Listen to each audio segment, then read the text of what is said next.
Welcome to the end of a normal year.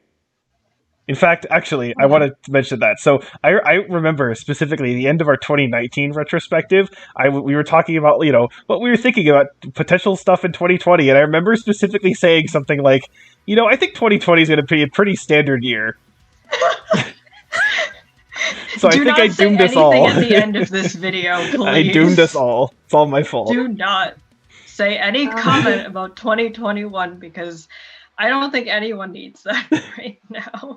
if you guys just hear a sudden break at the end of this video, it's just because we had to cut it off. We had to cut it off before anything. Before I Before unleash we some jinxed it. unholy abomination onto this universe. Yeah.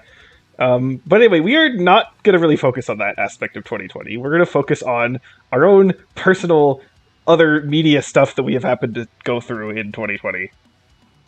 So, just like with last time. And again, because the giant list of animated shows that I watched video went up yesterday, I'm not going to be talking about those for this. So hopefully this will not be 3 hours long. Like last year. Well, yeah, Yeah, so wait, we'll how see how long many was hours. your show's one in the end? 2 hours and 10 minutes. Yep. And I felt like I was rushing too. Oh So, yep.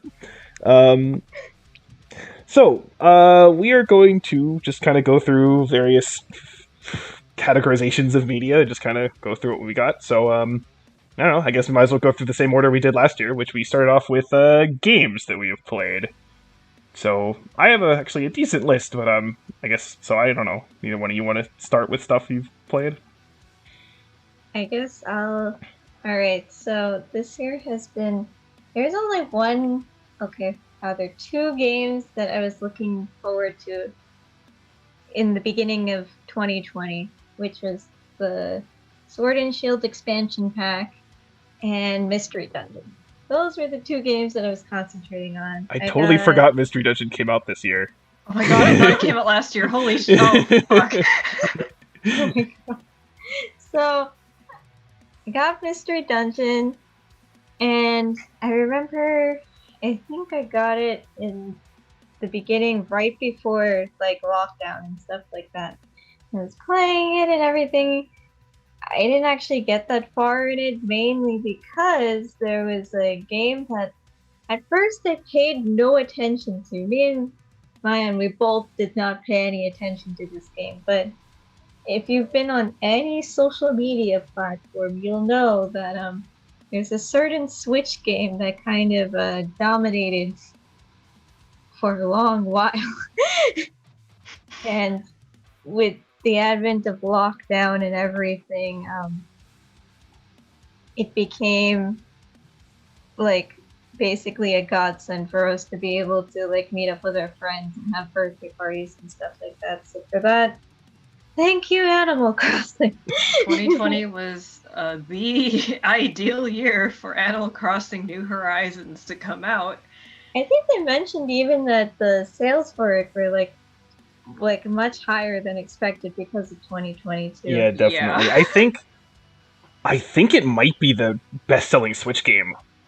Did it surpass Mario Kart? It might it might not have. It's like one or two. It's very high up there. I think it's two. I think I've been watching like this Animal Crossing YouTuber, and he said that they're almost past Mario Kart, but I don't Okay. think they're past it just yet.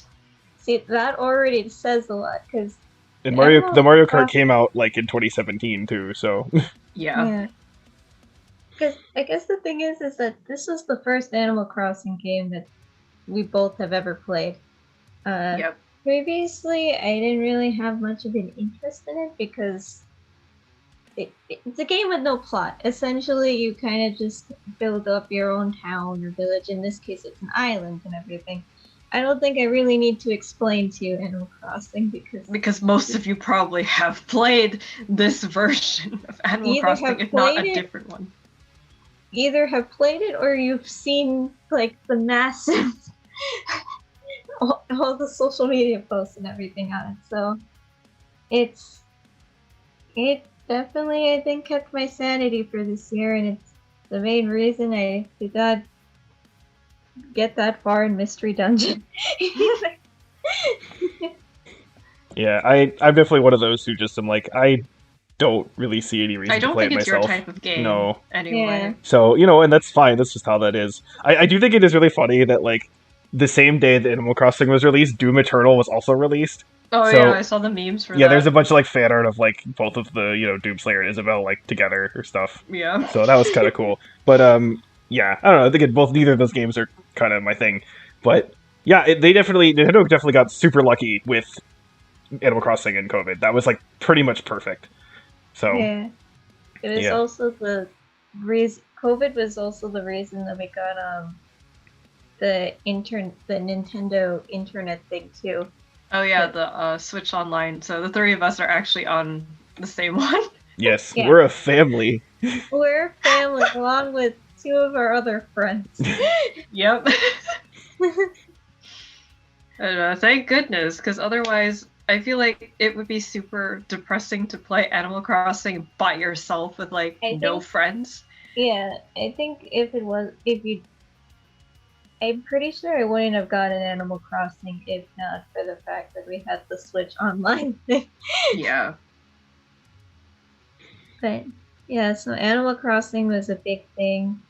It's definitely died down from the spring and stuff like that, and there's still events and all that stuff, and I definitely have not been playing as much as in the beginning of the year when I first got the game and stuff, but it's still, I mean, they're still doing updates on it and everything, and it's a good casual game to play, basically. Yeah, I mean, yeah, like you said, I mean, pretty much people know what you do at Animal Crossing at this point, so... And it's kind of, it's one of those games it's hard to kind of talk about in general, because you just kind of do your thing. And you might have maybe, like, individual stories of things that happen, especially if, like, you're with different people or whatever. Or, again, you're the different villagers you have, but, like... Yeah.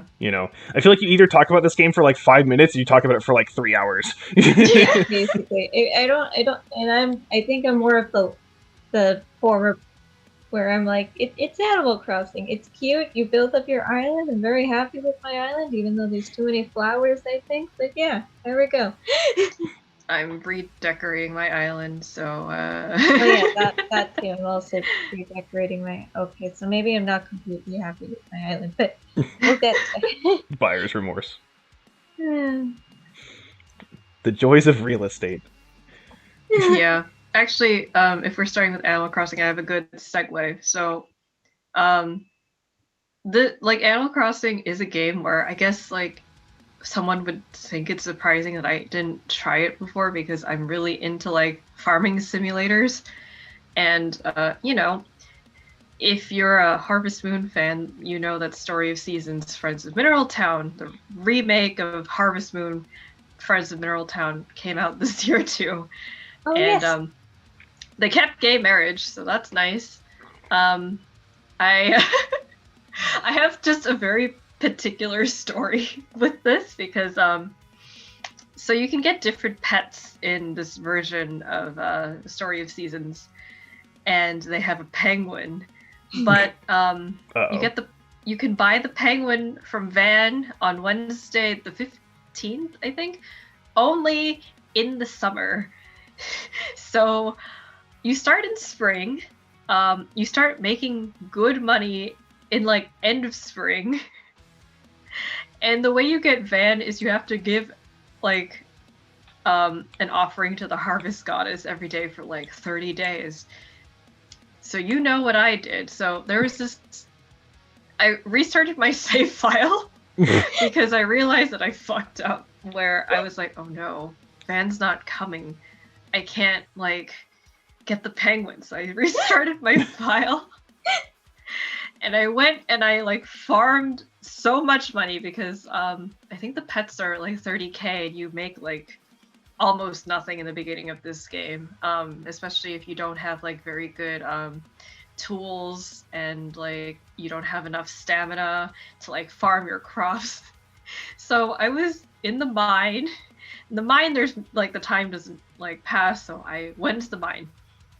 I gathered as much shit as I could, ran back, shoved it into the like shipping box, went back to the mine. So I did that for like, I did that obsessively for like 3 days. I got my penguin.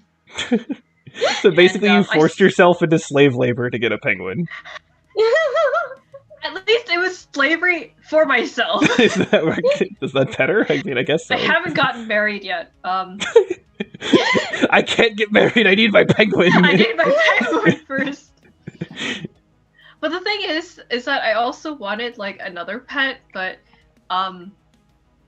you can only get another pet after you do the house upgrade and after you get the friendship up for the pets. And okay, I'm gonna say this. The one thing I don't really like about the remake is that they changed how you befriend the farm animals, because usually I played a pretty decent amount of the Story of Seasons / Harvest Moon games.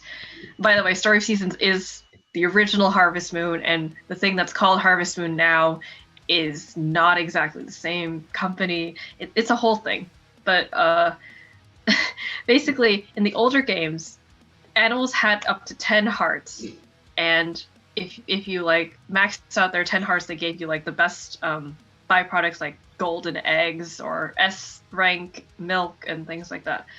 But in this game, when you buy a cow or a sheep or a chicken or anything, they start with 5 hearts, and the only way you can get more, that is like at 5 hearts you only get like an I'm trying to remember how you do the grading system. So it's in this one it's by size, so small, medium, large, extra large, and golden. So if you max out 5 hearts, that's only like rank M. The only way you can get higher rankings is if you breed the animals. So I got stuck in like breeding purgatory. So And basically, like, this is like competitive Pokemon team building almost. Yeah, it is. Oh my god! And I was just like, oh my god, why did they do this? So the thing is that since everything is so expensive, you have to sell the first animal that you bought, because like it's never gonna give you a better ranking than M rank. That's so sad. It's so terrible. I feel so guilty. So it ended up being that oh god, like I had to step away for a little bit because I was like, how do I like raise these animals without feeling guilty about having to sell like the ones that don't love me as much? Because you need certain rankings to get like upgrades, or like to get certain events to happen and things like that. So it they made it like needlessly difficult for no reason. And I'm so sad, because the thing is that they added more cows, but the only way you can get the same cow to get more hearts is you breed that cow, but they don't give you any byproducts, so no milk when they're pregnant, and they're pregnant for 21 days, and a month is like 30. Oh. You're just screwed. And I feel stressed talking about this. So I really like the graphics, and I feel like having the same-sex marriage helps too, because you get to see more of the events for all of the candidates, the marriage candidates. But they took out rival marriages, and I'm really sad because there's at least one couple that I wanted to get married still, but they're never gonna get married now. Oh. So I think overall it was a good remake, but I think like the previous games that I played are better. Like, if you want my recommendation, if you still have a Wii, play either. You can play either or both Tree of Tranquility and Animal Parade. They're really good. And then for the 3DS, play Story of Seasons Trio of Towns, because the character writing in that game is really, really, really good. So I would definitely recommend it. It's kind of complicated because like there are different ways to like level up like the villagers, and not they are villagers, but you get different events with them, and you get like events with like other normal townsfolk, which is really nice, because in older games you only really get events with like the marriage candidates and like their parents. So it's really nice to just be able to interact more with the townspeople and talk with them. But I should open that game up again. But yeah, so don't fall into breeding purgatory is my main thing. The Friends of Mineral Town remake, but otherwise I think the characters are as charming as I remember them being, although like there are a couple of characters that I just still don't like them, but I don't know if that's just me being petty from when I was like 10. So yeah, you should play it if you like farming simulators or just relaxed games or low-key dating sims that aren't like super intense.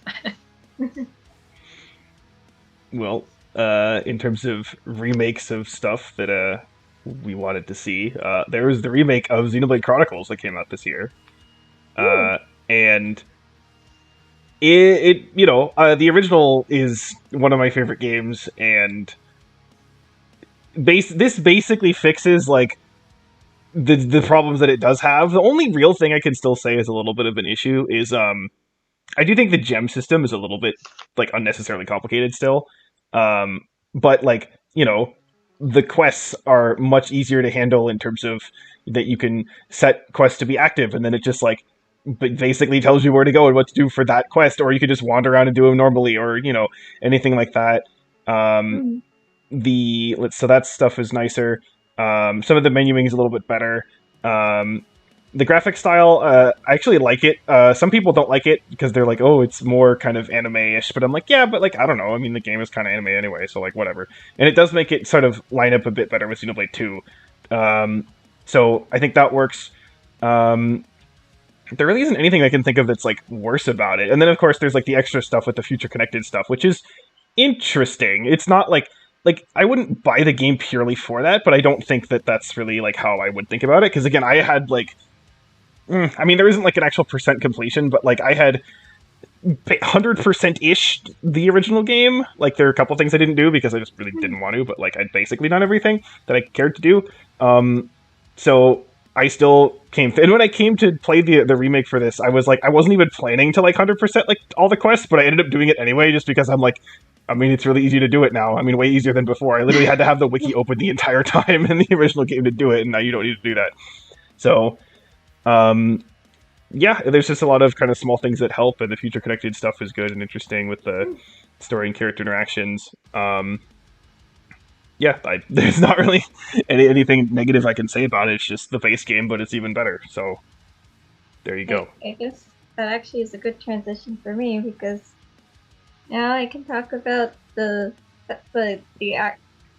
I talked about Mystery Dungeon. Now I can talk about the Sword and Shield expansion pack, which, Alan, I don't think you've gotten yet, right? Okay, so I actually did buy it. Did you play it yet? So I bought it because of Julie.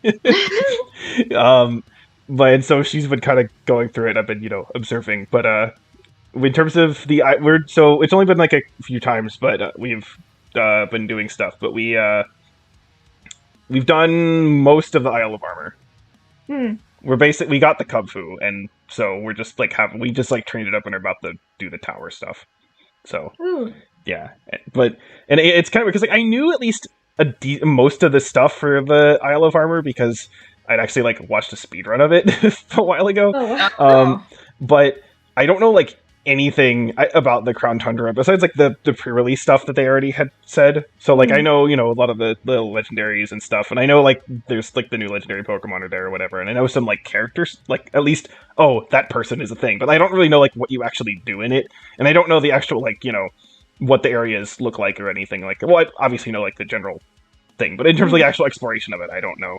So yeah, it's interesting, and it's definitely nice to see the wild area stuff sort of expanded on more. Yeah. So I also really enjoyed how because usually prior to this, Pokemon would just release a third game eventually, basically, and you would have to essentially start over. but you would get some like extra perks, or there would be extra areas added in, or the storyline would get expanded upon. I think this is probably the better way of doing it because it's kind of like you don't have to start over, but at the same time, you're getting more things that you can do, and you're exploring more areas. You're doing more story stuff. Yeah, And it's definitely like because otherwise you'd have to buy a whole new game, right? Yeah. So it's exactly. cheaper, and you're also getting more actual new stuff instead of like, oh, there's like a Battle Frontier this time. Like, Yeah, because like woohoo! with how awkward like Ultra Sun and Ultra Moon was, like this was very nice to just not have to deal with like them just fucking up the story for no reason. Yeah, Yeah, yeah. So I definitely think this is the best way to go about it. same. And I think it It was also also helps in terms of like because I guess I could say that for I'm just thinking about like the future of Pokemon, but I'll save that for after kind of we're done with this thing. So go ahead, Tara. Oh, I was gonna say that it was also a very convenient way for them to introduce the Pokemon that, because I'm actually not sure if anyone still remembers this because now it feels like forever ago. But the biggest controversy about Sword and Shield was that Dexgate. Oh Yeah. yeah. but the expansion pack basically fixed that in terms of like now there are it's their way of like introducing more Pokemon in. That's a way that also feels natural and doesn't feel like shoehorned in per se. And I believe you can, even if you don't have the expansion packs, you're still able to trade the Pokemon in Yeah. still. Yeah, that You was are. a patch. Yeah. Yeah. So in that way too, it's nice because it's not like it's forcing you to buy the expansion pack either. So it's just that you would This was only definitely be able to. A very good way for them to handle that, and also just adding more cool stuff that they wanted to add, but they didn't feel like it was necessary to make a whole new game, because then it's like, yeah, here's the same exact game, but with 2 more places you can go to. Yeah. So this is definitely much better, and you can still keep you have options. You can have like a whole new team for Isle of Armor and Crown Tundra. You could still go about it with your old team also. There's like many ways you can go about it, but at least now you have that choice instead of like, okay, now I have to start at the beginning, go through all the gyms. Yeah, well, it's because like one thing that is kind of nice about like the third version buying again and starting over is that sometimes kind of it could be nice to sort of replay the game, but not like get rid of any Pokemon that you had from the first time going through it. But we already have like, now that we have like the profile system, you could just start Sword and Shield over again anyway. Yeah, so it's like that part's not really needed. So it's like, okay, yeah, It's very nice. Yeah, I think this is better than the full version. Yes, I 10 out of 10 definitely recommend. But it is also nice because I think it helps. This is what I was going to say earlier, that it helps sort of spread out like the development cycles as well. Yeah, because definitely. I think I do think that like Sword and Shield were a bit rushed in terms of like put out, and that you can see that in terms of a few things. Like, and again, I'm definitely not one of those people who like hates Sword and Shield with a blind passion. I don't. I think it's sort of like a standard Pokemon game. But I can kind of see where like, especially for example, comparing like the original Wild area to like Isle of Armor and Crown Tundra, right? Like, it's definitely not as varied, not as interesting. You know what I mean? So there's stuff like that. And again, like the story is not that great. There's not a ton of like, outside of the DLC, there's not a ton of like post-game content. You know what I mean? So it's like, okay, fine, whatever. Yeah. But like, and I think one of the main problems with that is that Pokemon has been kind of stuck on these like 3-year dev cycles per generation. Because pretty much I think since Black and White, I think it's been 3 years. It's been pretty, And like, and especially if you're transitioning into a completely new console, that 3 years is not a lot of time. No.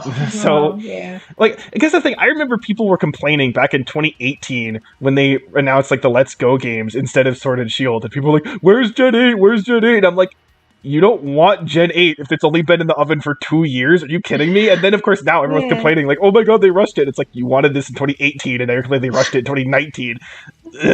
But, like, yeah, but I think this... Fucking neckbeards. Because I'm thinking now, like, here's what my thinking is.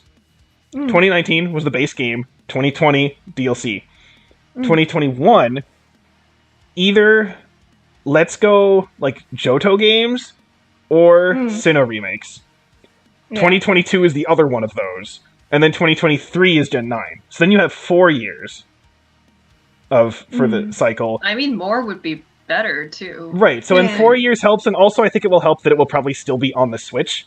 So that'll help, because again, I've noticed how, like, how, like, Black and White were better than Diamond and Pearl, and how, like, Sun and Moon were better than X and Y, right? Yeah. So definitely. I think that helps in that sense, too. And it appears, too, that the Switch is here to stay for a long while, too. I don't think... So they have a lot of time to just... Now that they've, like, tried out the water, like, basically, like, put their feet in, they can now, like, swim, basically. Yeah. I am very curious what Gen 9 is going to look like, though, in terms of, like... Because I want to know, like, just what location they're going to base it off of, because I find that super interesting. Yeah, like, that, and then also just, like, in terms of, like, the wild area stuff, like, how are they going to expand that, going forward? Because I have heard people say, like... now we have technically 3. Right, so I have heard... The main and the other 2. The argument that, like, some people say, oh, they should have, like, basically the whole game just be, like, a wild area with, like, towns and caves and stuff throughout. I'm like, I don't know. I honestly don't know.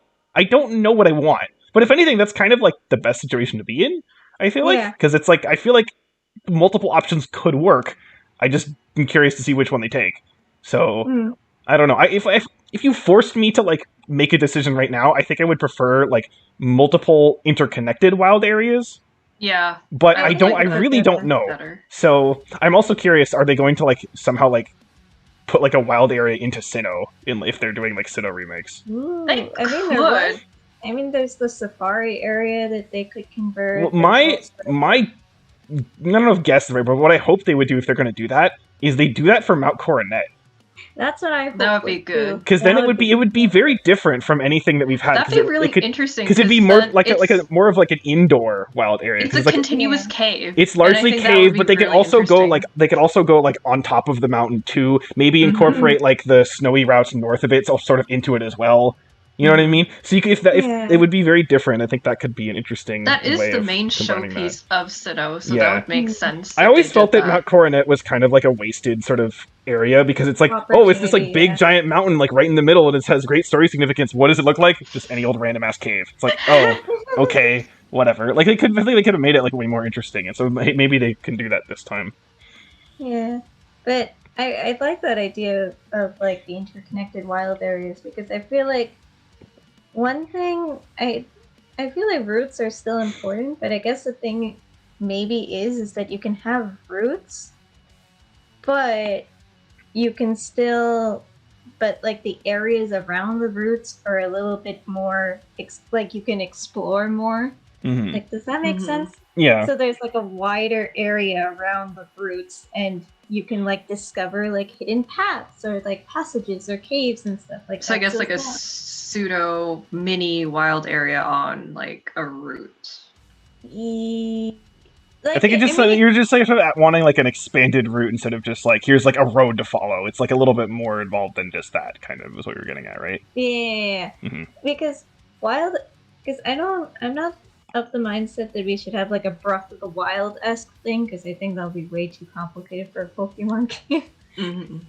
But at the same time, especially with like Island of Armor and like Crown Tundra and stuff, I think how they went about it that way, where there is a route, but at the same time, there's a lot to explore and stuff like that. Because especially in the older games, I kind of really enjoyed when you could actually like cut down the trees and you could discover little paths and stuff like that.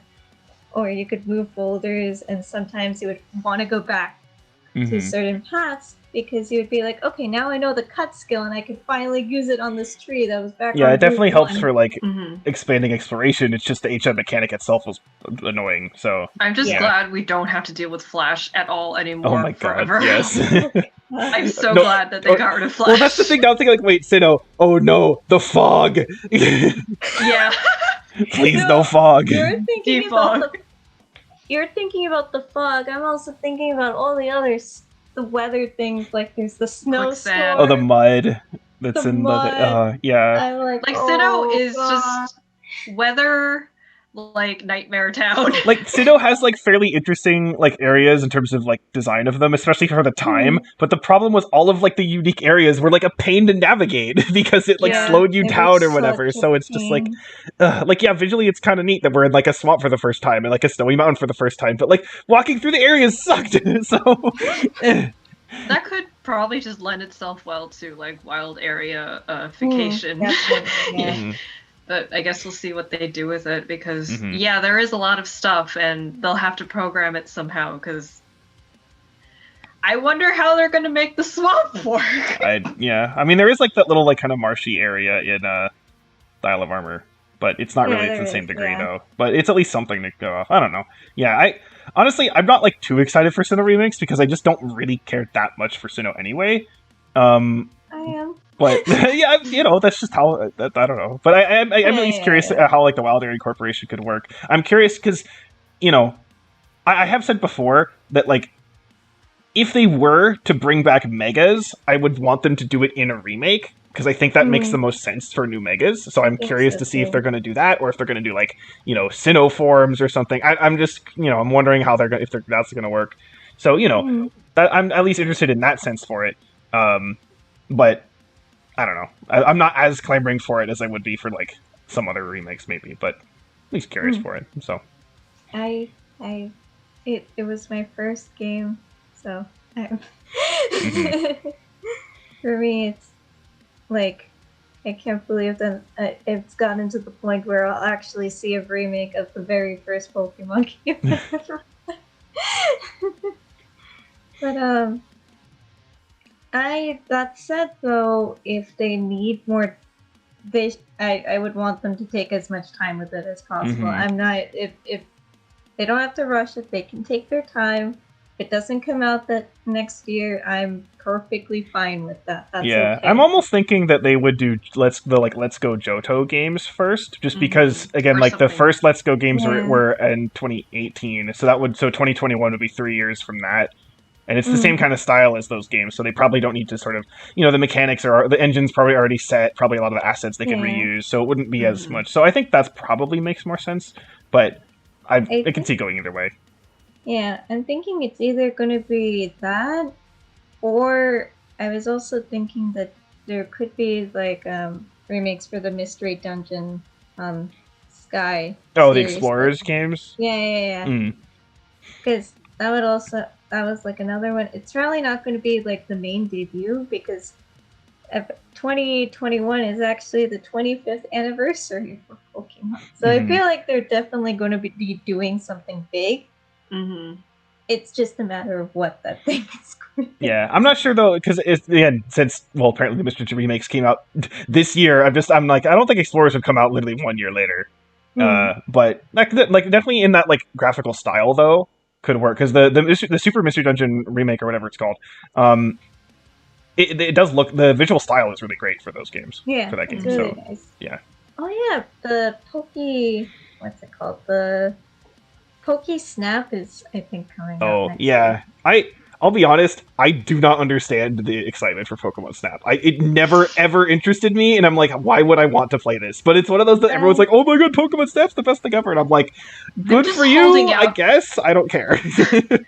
I'm holding out for if they ever revisit Ore because I really, really like those games. That would be cool. I would love like a Coliseum or XE remake or something that just like is or third game. Yeah. Just go back to Ore. I want to be like a Pokemon cow. Even though I hate Westerns. But yeah, I sympathize with you, Valen, on Snap. I'm kind of just like, it's not. I mean, the game itself looks really cute and everything, but I just personally am not interested in it. Yeah. That said, though, I have kind of lost my soul to Cafe Mix. Oh my god. That game is so stressful.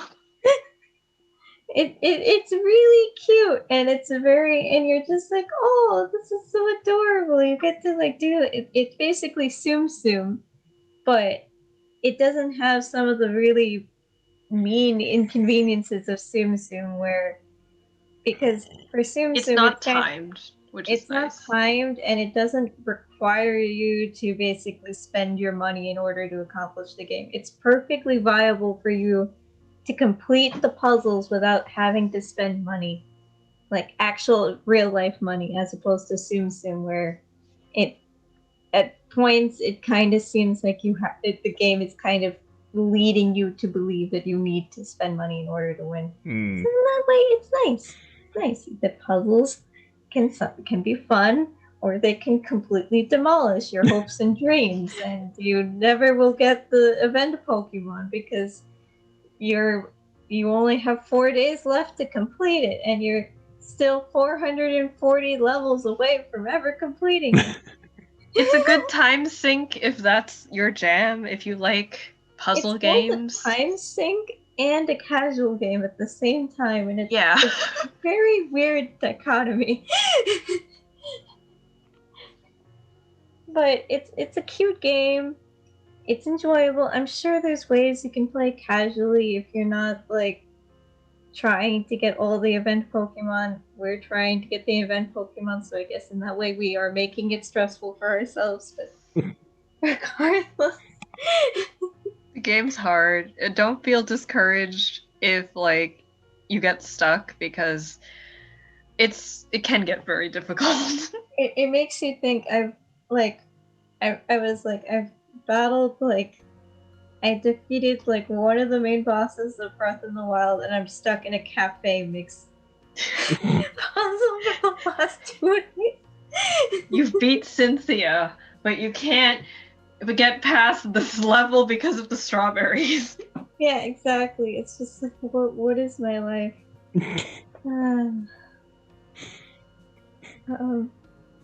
I guess this is just a Pokemon subsection in games.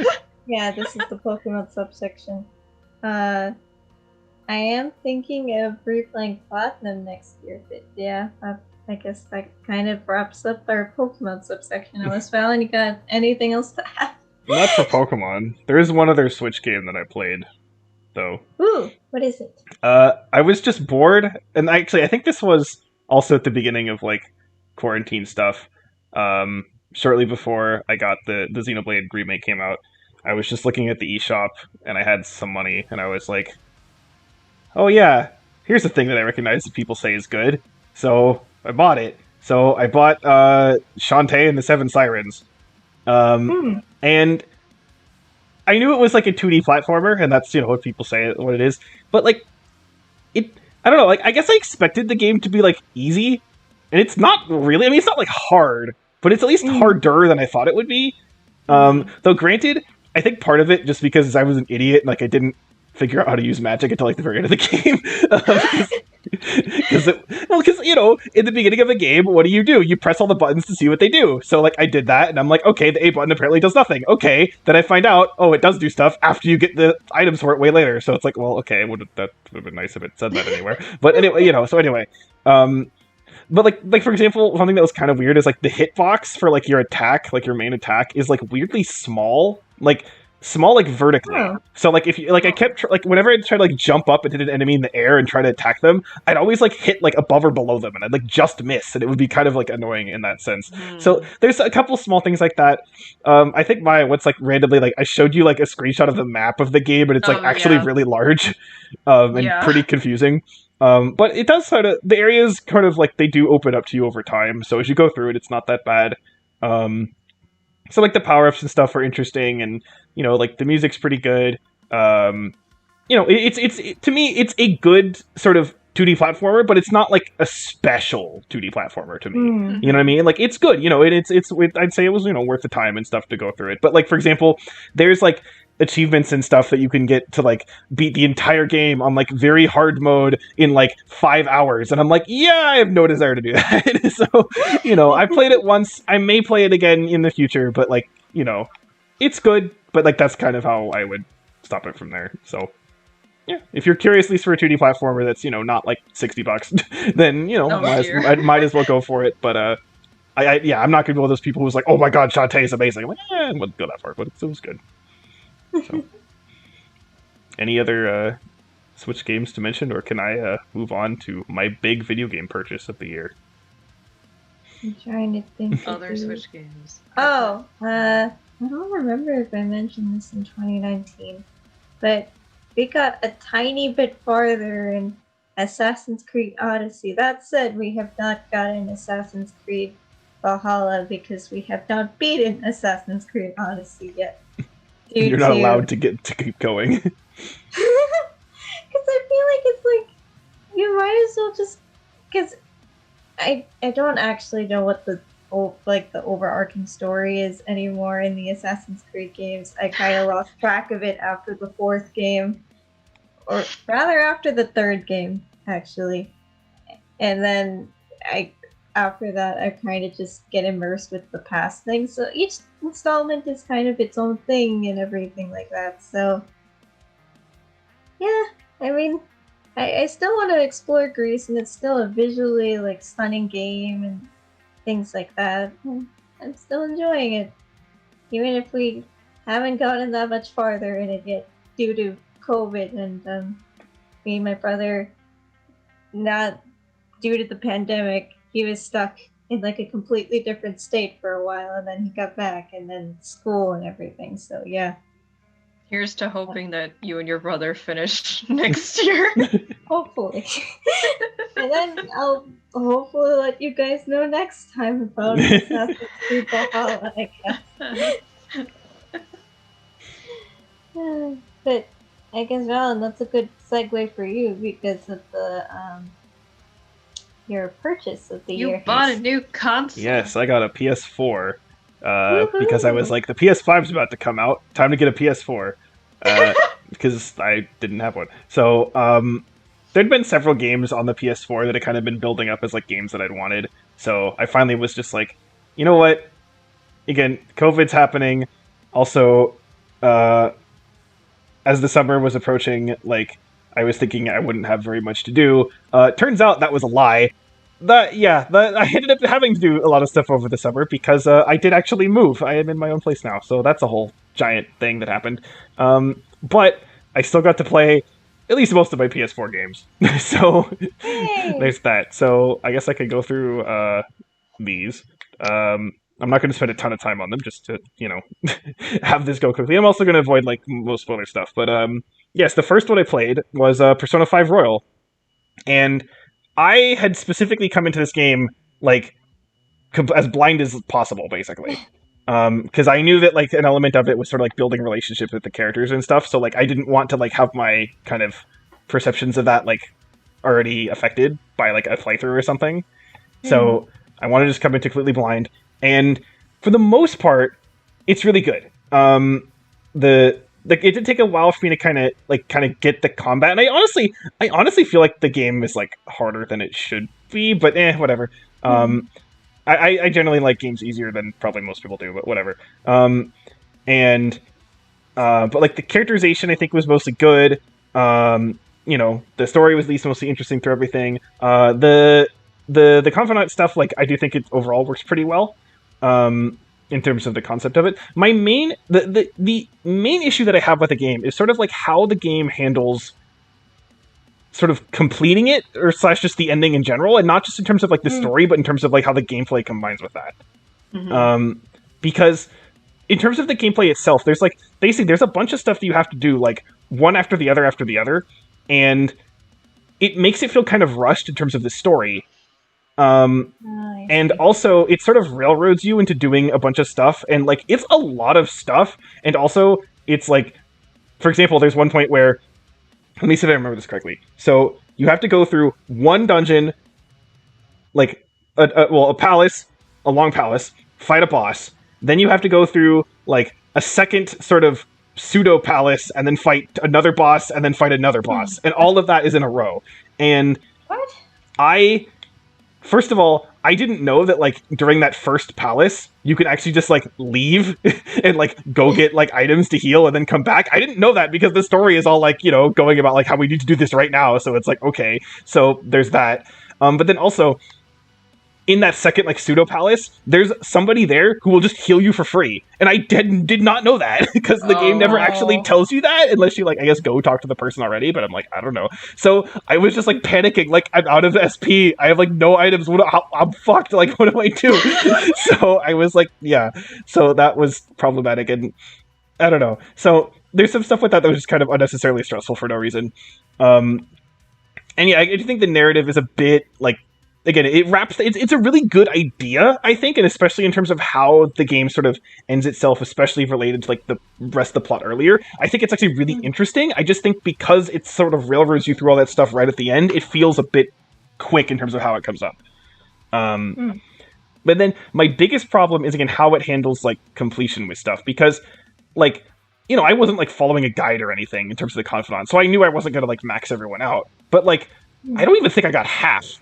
Like, I was, and I'm like, you should at least like, and from what I gather, like apparently there's guides online to like max everyone out, but it's literally like day to day, do exactly this thing every single day. And I'm like, that's a bit excessive. You shouldn't have to literally have the game planned out to the day to get everyone maxed out. That's because it's like, you're locking yourself out of like character interaction and like story. And like, you know, sure, for example, do I care about every single character? No, but like, you know, there are some who, like, I really wanted to continue doing, but I just didn't have the time to do so. And it's, like, the only way for me to actually experience that without looking it up is to play the whole game again. And I'm like, I don't want to do that. So, at least not now. So, and also, okay, this is one thing I am actually, like, annoyed about.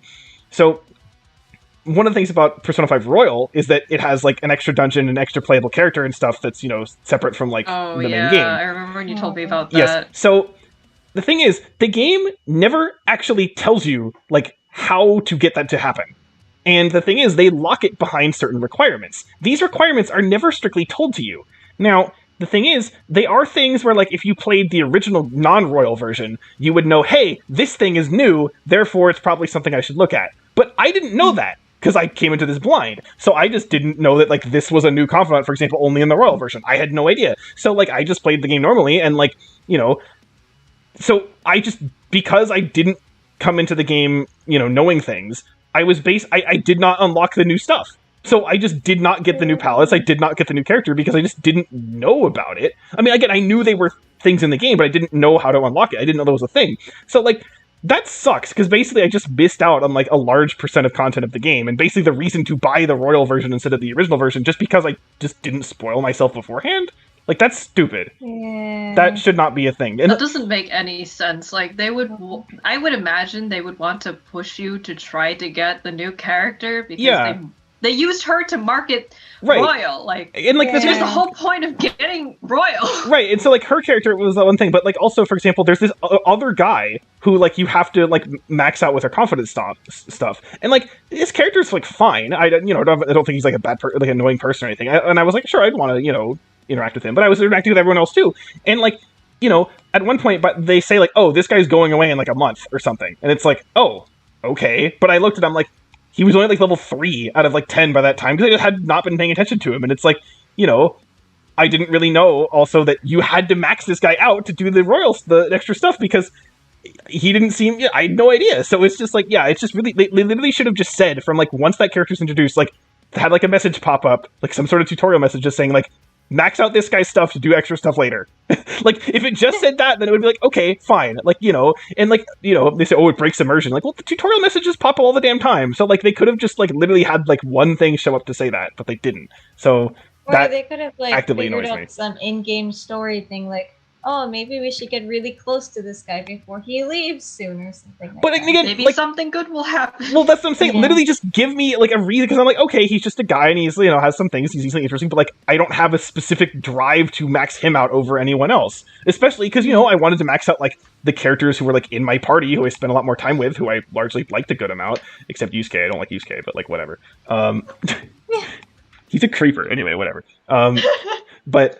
yeah, so, like, that's, like, the legitimately annoying. So, like, again, overall, it is, like, a very good game, but it has, like, some noticeable issues that are, like, often, like, kind of small issues that they could have fixed pretty easily. So, that sort of, like, drags it down enough for being, like, a really top-tier game for me. But I did still overall enjoy it quite a lot. And because you guys don't really know anything about like Persona 5 in terms of specific story characters that much, do you? I know the characters just because of when we were able to go to conventions, there was a lot of fan art and merch about those characters, but I don't know much about the storyline. Mm-hmm. Yeah, I'd be I curious. don't know a ton. I know there is some there are some critiques about how certain things were handled, but the new character was not one of those things. I read into her a little bit because I found her interesting, and it is a bummer that you didn't get to see much of her. Yeah, I will admit that I did spoil myself on the wiki, looking at what happens you in have post game. To at that point. Well, yeah, because I'm now I want to know what happens, and it is something where I feel like I didn't fully kind of get what I was looking into, because again, it's I'm trying to read a summary and not really see it, but at least it seemed kind of interesting in concept with stuff. So yeah, I will say I do think there's a character that I think Mai would actually like a lot. Which one? Sorudo. Who is that? Are they a side character? No, wait, no, he's the guy who owns Akira is staying with. Yeah, who owns the what's it? The coffee shop. Yeah, bar? Is it a bar? No, it's more like a coffee thing. Anyway, but yeah, I think you'd like him a lot. dad characters. Yeah, so. I think you'd like him a lot. He's probably again second or third favorite for me. Although my favorite is Futaba, because she's basically she's the precious child you have to protect. She's so I don't know. She's your daughter. She's she's adorable and not a sexual way at all. She's just I don't know. She's just I feel every time she gets upset, I'm I feel so bad. I'm no. Futaba is now Valen's daughter. Futaba is a precious bean, and you're just save the bean. So that said, okay, I have to mention that the dating in this game is kind of whack. Because literally any female confidant you could date, and some of that's not okay, including the teacher and your doctor and also Futaba, and I'm no, this is not okay. Yeah, that's one of the criticisms that I heard, that you can't have same-sex relationships, but you can date your teacher. Yeah, the whole teacher thing is really uncomfortable, honestly. The teacher thing is a recurring thing though, because I know in Persona 3, you kind of accidentally can woo your teacher because she plays an online game with you.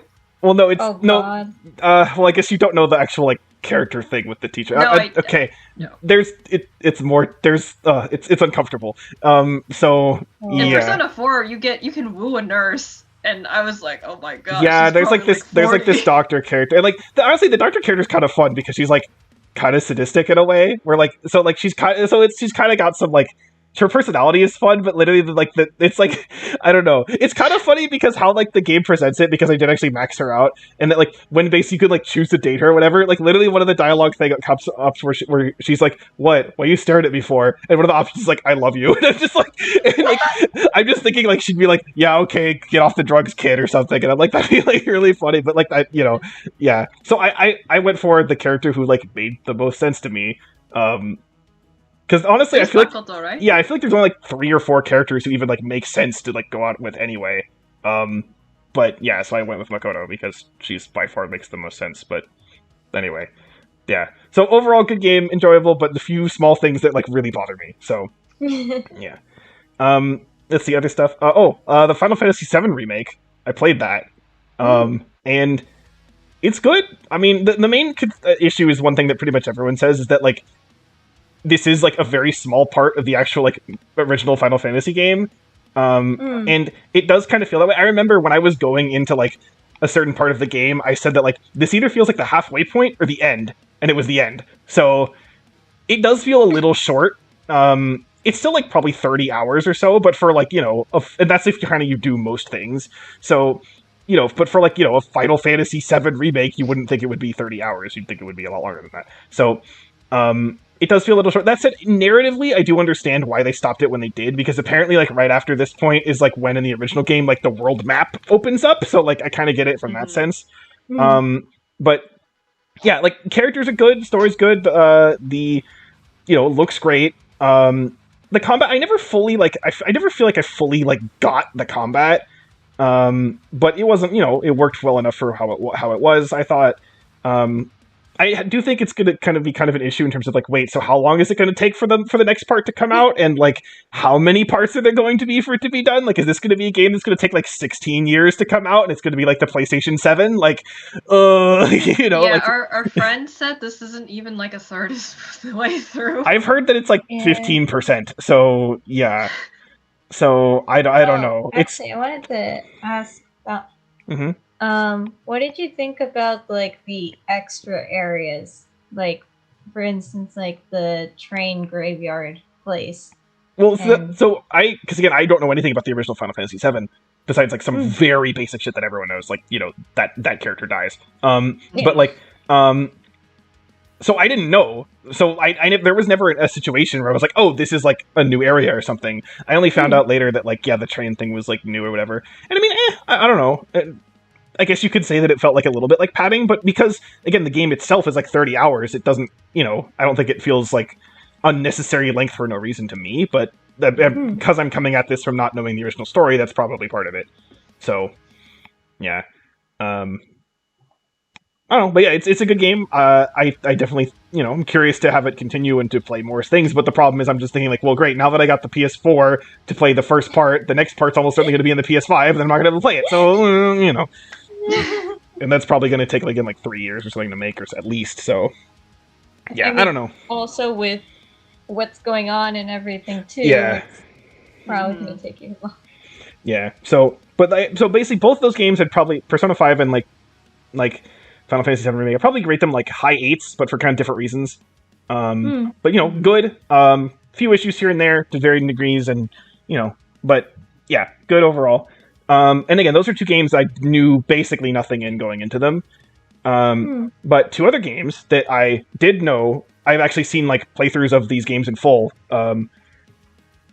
And I still want to play them anyway. And that was the first one of those was Uncharted 4, which I did actually complete. So I'm happy for that, because Uncharted 3 I could never beat, even on very easy, because I'm bad. So, but Uncharted 4, thing is, I had to use aim assist, but like, fuck it, I don't care, whatever. Like, the gunplay stuff, and I never really care for like gunplay in like the vast majority of games. So, yeah, I like the story and the characters, and the environments are great in Uncharted 4. I love the visuals are fantastic in that game. And I do think the story and the characters are the strongest in 4 than in any of the others. So, and also you don't need like to play like the other 3 to like still like the story and characters of this one. It helps, but you don't need to. So if you're curious, I would, again, I've told Mai to like watch like a playthrough of Uncharted 4 for a while now, because I do think it works really well in that sense. There are some great scenes, there's some great moments. It's a really enjoyable game again, but you know, the gunplay itself is definitely like what would bring it down for me, like loving the game overall. But you know, besides that, it's very, very good, and even that stuff is not, you know, I can just force myself through it and it's like fine. So there are a couple moments where I feel like I was like, I had that moment of like, what the fuck do I do? Because you know, you're just like stuck in this area and it's like you have to climb out somehow, and it's like you have to find just like the perfect like beam that sticks out at just the right length and height to get it. And that's happened. There were a couple of moments where I literally had to like go on YouTube and like find a playthrough just to see where to go. And oftentimes it's something that seems really obvious in hindsight, but I'm just like, but like, because like there'd be like, oh, there's like a thing that looks like a ladder, and it's like, okay, sure, but like in other areas, something that would look like that you couldn't climb. So like, I don't know, whatever. But like, yeah, overall it was really enjoyable. But yeah. And then the other one was Nier Automata, and again, this is one that I know the story and stuff for a while, but I never actually played it. And this is the one of all the games I played. This is the one where it was the most like everything is still clicking for me as while I'm playing this game. The story and characters are really good. It's really weird, but it's good, and the gameplay is fun. It's also so that's good. There is a lot of sort of like there's more sort of options than I thought in terms of like side quests, and also like how you sort of like build your characters in terms of like upgrades and stuff like that than I thought originally thought. So that's nice. Although I did find some, unfortunately, I found some kind of weird glitches where like one side quest like wasn't spawning correctly, and also I got soft locked in the game for some stupid garbage reason, which pissed me off because I had not saved in quite a while. So that was the problem. But overall, yeah, the story characters, are still great. There's a particular moment that I still think when I saw it, in a playthrough, I thought was really, really good. It's very, very good to play it as well. So, of all the games that I played on PS4, that no one is my favorite. I don't absolutely love it and think it's flawless, but it is very, very good. And there's one more game that I tried playing. Oh yeah, I remember that. And Which one? I got Star Wars Jedi Fallen Order. This is a game that most people say is really good. Yeah. And I really wasn't feeling it that well. I might have just been in a funk, but I don't know, the combat just felt kind of weird to me, and it felt like I kind of didn't know what I was doing. And granted, it was early game. And then I soft locked that game also in a really weird way, and I ended up somehow floating in midair, and I couldn't move, and it was I was I remember the video. Yeah, I put a video on Twitter of it because you could directly capture it from the PS4, and I'm just I don't feel like playing this anymore after that happened. So I may go back to it. I don't know. It wasn't a bad game. I just really wasn't feeling it. So I don't know. We'll see. But yeah, that's off. I was any sort of goodwill I had for the game, I'm that's gone right now. So yeah, and I do still have. I have the Spider-Man game, and I have which I saw the beginning part of that game into playthrough, but I don't know the whole story. So there's that. Mm-hmm. And then there's Horizon Zero Dawn, which I have seen the whole story for, but I haven't played it yet either. So I remember you talking about that game with us some time ago. Yeah, so I still have those. I may get some other things. I feel like there was something that I was maybe... I might want to get Gravity Rush 2. That's a game that I really like the story for that as well. Particularly the last part of that game. And the gameplay looks pretty good too, so... Yeah, we'll see. But I've been not playing a lot of games recently, so... But anyway, that was my big PS4 experience. So overall, definitely positive. Nier Automata is the one I like the most of them, but Final Fantasy VII Remake and Persona 5 and Uncharted 4 were still also quite good as well. So, okay, it's been an hour or so. Are we done with games? Can we move on to other stuff? Yep, I guess 1 hour per topic. I think the other topics will probably be a bit quicker. So I guess next up we have movies. All the movies we saw this year in theaters that were open. The last movie that I saw in theaters, God, it feels like forever ago, was Little Women. That was the last movie. We watched Little Women. We'll probably eventually watch it for Movie Monday, but I don't know when. Yeah. My last one was Rise of Skywalker. I'm so sorry. Yeah. Oh, I have the book for Little Women. I just didn't get that far in it yet. We're not to the other media part. That's true. Well, I didn't read that much of it yet, so just touching upon that right now. Well, I guess I don't see any movies either through streaming or anything else though. I did see a couple movies. I added them onto the list. I have to recall a few of them, because I guess the interesting thing is that since I'm with my family and everything, people will bring up movies or TV shows that I otherwise probably would not have thought of watching. Mm-hmm. So for instance, some of the movies that I watched was Guess Who's Coming to Dinner was one. I'm trying to remember all of them. Knives Out was another one, which I'm very excited to show you guys that movie. I heard it's really good, so yeah. It is, I'm looking forward to it. It's really hilarious.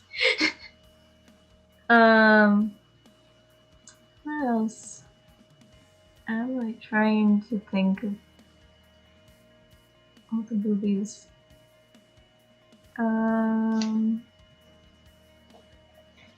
There are a bunch of Bollywood movies that we've been seeing recently, because apparently Prime and Netflix have a bunch of them. So I've been seeing parts of them and stuff. One of them I added recently onto the list, and I think you guys will enjoy it actually.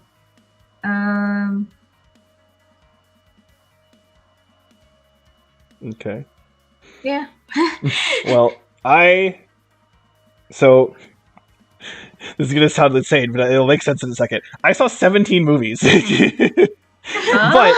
but What? 16 of them are all kind of part of the same thing.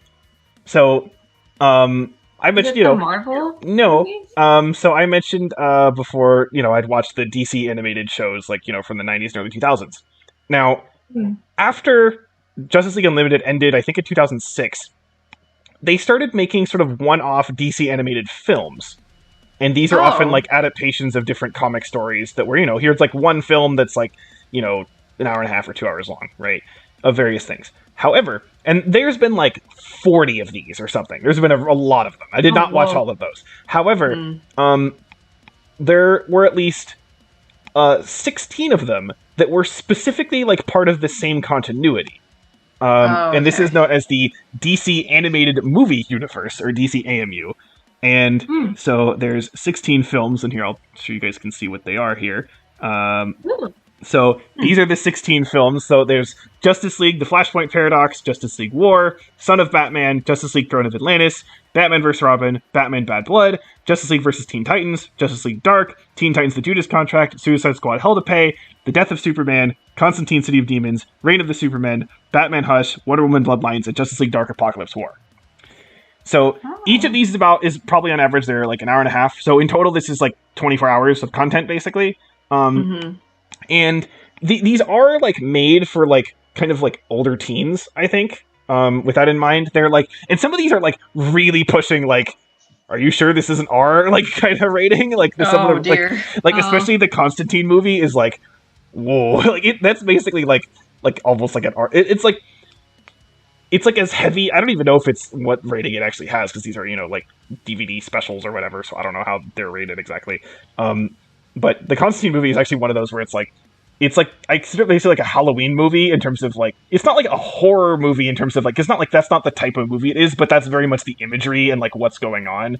Oh, Because if okay. you don't know Constantine, his whole thing is that he's like an occult kind of wizard kind of guy. So Oh. there's whole like deals with demons and stuff like that. So and it's a pretty gruesome at points. So maybe don't watch that one. But the other stuff is Are you overall. going to put them on the movie list, actually? I don't know because again, it's weird. So like for example, Just Like the Flashpoint Paradox is the first one in this thing, but like it's kind of a weird first movie because it feels like it's like right in the middle of a story. Because it's like here's all these characters that you know already, and it's like but then something weird happens to them, and it's like, well, wait a minute, and so the whole point of Flashpoint is basically Flash ends up creating an alternate timeline, and where shit is whack, and then at the end of the movie he ends up sort of resetting the timeline back to how it was before. Except if that's what actually happens, the rest of the movies don't make any sense. So because he starts Flashpoint like the movie basically in timeline A at the start of the movie where Flash already like knows Batman and knows everybody, right? But then he like goes to timeline B and shit's crazy, and then he resets back, and you think he's resetting back to timeline A, but then in Justice League War he's like just meeting Batman and Wonder Woman for like the first time, and you're like, well, wait a minute. This doesn't make any sense. So the only way that it makes sense to me is if, instead of actually going back to timeline A, he actually sort of creates a new timeline C where he actually doesn't know anybody anymore, and then it goes from there. So if anything, it's like why even start with this movie then? Why not watch it later or something, right? But it does make sense, especially thematically, when you get to Justice League Dark Apocalypse War. So it's one of those things where I kept thinking all the time, like, why would you start with Flashpoint? Why would you start? But then at the very end, I'm like, okay, now it makes sense to me. So it is kind of weird. But like Justice League War, for example, feels very similar to like the first Avengers movie, where it's like, here's everyone coming together, and like, it's like kind of a bit more like lighthearted, like a little bit more kind of comedic. So I think that works quite well in that sense. There is this kind of recurring storyline about like Damian Wayne, who is, like one of the Robins and who is like the son of Bruce. Yeah. And so he's kind of throughout a lot of these, and he's an odd character in terms of how he's handled, because he's like starts out as like a complete asshole and he turns into like not that, but I do feel like the transition is like a little bit abrupt. So but overall it's done pretty well. The two Teen Titans movies are kind of weird. Like, I don't know, there's just some weird stuff about them that's like not great. Like the first the Justice League vs. Teen Titans movie it's like the editing is weird. Like they it's like they hold on scenes for longer than they should. And there's this really weird scene where they're like at like a fairground, and it's like they're playing this like 90s like pop music. It's like, what the fuck is happening? It's like weird shit like that's happening. And then also the other Teen Titans movie, there's something like really like not okay with like Slade and Tara that's like hecka squicky. So like ew. But like yeah. Yeah, it's like, why is this a thing? This is not okay. But and there's some others that are like just kind of all right. Basically, but like I will say though, the final movie, Apocalypse War, is very interesting way of ending everything. It's not happy. I'll just say that. And so it's very interesting to see how that is like an ending. And I think it works very well as an ending, but I just don't feel like I spent, because you think 24 hours is a lot of content, but it's kind of not, especially over a lot of these characters, right? Mm-hmm. So, because I'm thinking again, like the DCAU shows, that was like 100 hours of content or something, right? So I basically, watching these 16 movies felt like I watched like half of a good show. Oh. If that makes sense. Like a random half, right? So it's like, it's good, and overall it's good. And there's some of it is very good. Actually, despite the humorous stuff that we think of in terms of like the whole Death and Return of Superman, those movies are actually done pretty damn well for this. So like those are good. Again, the Apocalypse 4 movie's good. Some of the other ones, I think Constantine, just for like this whole spectacle of it, is good, but like, it's, not for everyone. So like there's stuff of it that's good, but it does sort of feel like I want just more time with these characters. Again, this iteration of these characters to, have it work better. But overall, it does work pretty well. So if you're curious about some of them, then, maybe we could watch them, but you could go into more detail about that, if you want in the future. So I don't want to go through like every single movie, but yeah. So especially if we're going to be watching them at some point. Yeah. But then I did also watch something today. Ooh. Today? I watched Soul. Oh, how was it? It's extremely good. Ooh. Let me put it this way. I'm not sure if it's my favorite Pixar movie. Oh, okay. But it might be. Even above Up? Maybe. Oh. Here's the thing. Every Pixar movie is like, it's ultimately a kid's movie, right? Mm-hmm. And they're pretty much all of them can be described as kids movies that are also made for adults, right? Mm-hmm. Yeah. This feels the other way around. Oh. This feels like a movie for adults more so than a movie for kids. Like honestly, I don't know how much a kid would like this, because it is a bit slower, and there are some like very kind of slow, emotional, kind of atmospheric moments, and I want to. There's very little I want to say about this because I really want you to watch this. And if anything, like unless it comes up in the random, like my next pick is for our movie is going to be this because I want us to watch this again. It's really, really good, and but in terms of how there's some, and the thing is, it's also one of those that's very open-ended in terms of how you could interpret the message, and usually I don't really like that, but I think it works really well here. Because I kind of took a certain angle from this, but I could totally see other people taking different angles from this, and it totally works. So there's that. I will say the plot is sort of split into like 3 parts, and the middle third is a little bit more traditional kids film Pixar, which is still good, right? It's still quite good, but it is a little, compared to the other parts, it is a little bit worse. But it's like it's like an 8 or a 9 out of 10 instead of a 10 out of 10. Boo hoo, right? So yeah, and again, like Up has like a lot of that kind of stuff in it too, right? Yeah. So it's not like so. But now after seeing this, I'm like, I kind of want Pixar to make to go all the way and just fully make like an animated movie for like adults to watch, and not in terms of like, oh, it's an adult movie, not that kind of bullshit, but like actual like serious themes, and have it focused on emotions and like actual things that adults go through, and then just skip the whole kids movie shtick completely. And I'd be very curious to see them do something like this, and this is like a step in that direction. I want to see them go all the way, but I would like for Western animation to eventually like transition out of this mentality of animation is for kids, or adult animation has to be ugly and like or sexual. Like a sex comedy or something. Yeah, exactly. And like I'm wondering if this could maybe be sort of a catalyst for that, because again, this is not a kids movie. I really don't see it that way, and it's very interesting, and it's just done very, very well. And you're probably gonna ugly cry, so just be ready for that. Oh boy! So Everyone's favorite thing, me crying Yeah. for like the entire review. yeah, so yeah, but it's very good. So just I specifically I was like thinking, do I want to watch this? And then someone who I know who like I view them as kind of as someone who just like tends to not like things, said that this was really good, and I'm just like, well, shit, now it probably is really good, so I have to go see it now. So I did, and I'm very glad I did. It's very, very good. So okay, any other movies for anyone? No, I did not really watch any movies on my own or with my mother. Okay, well, I just skipped through all of the animated show notes that I have still written here for the all to see. Oh dear, yeah. But there are at least some live action shows that I watched. I can comment on. I can also talk about shows that I feel like I can talk more. Okay. Do you want to go, or do you want me to go? We can go back and forth. I feel like that. That way it's not just one person. Okay. Speaking. Yeah. So should I start, or? I guess I'll start. Okay.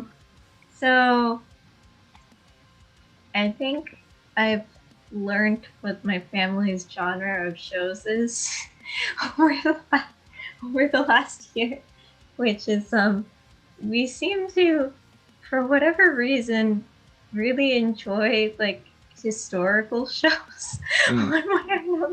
Like The Last Dance is maybe not strictly a historical show, but it's a show about something that happened in the past. Mm-hmm. Yeah, that happened in the past and stuff like that.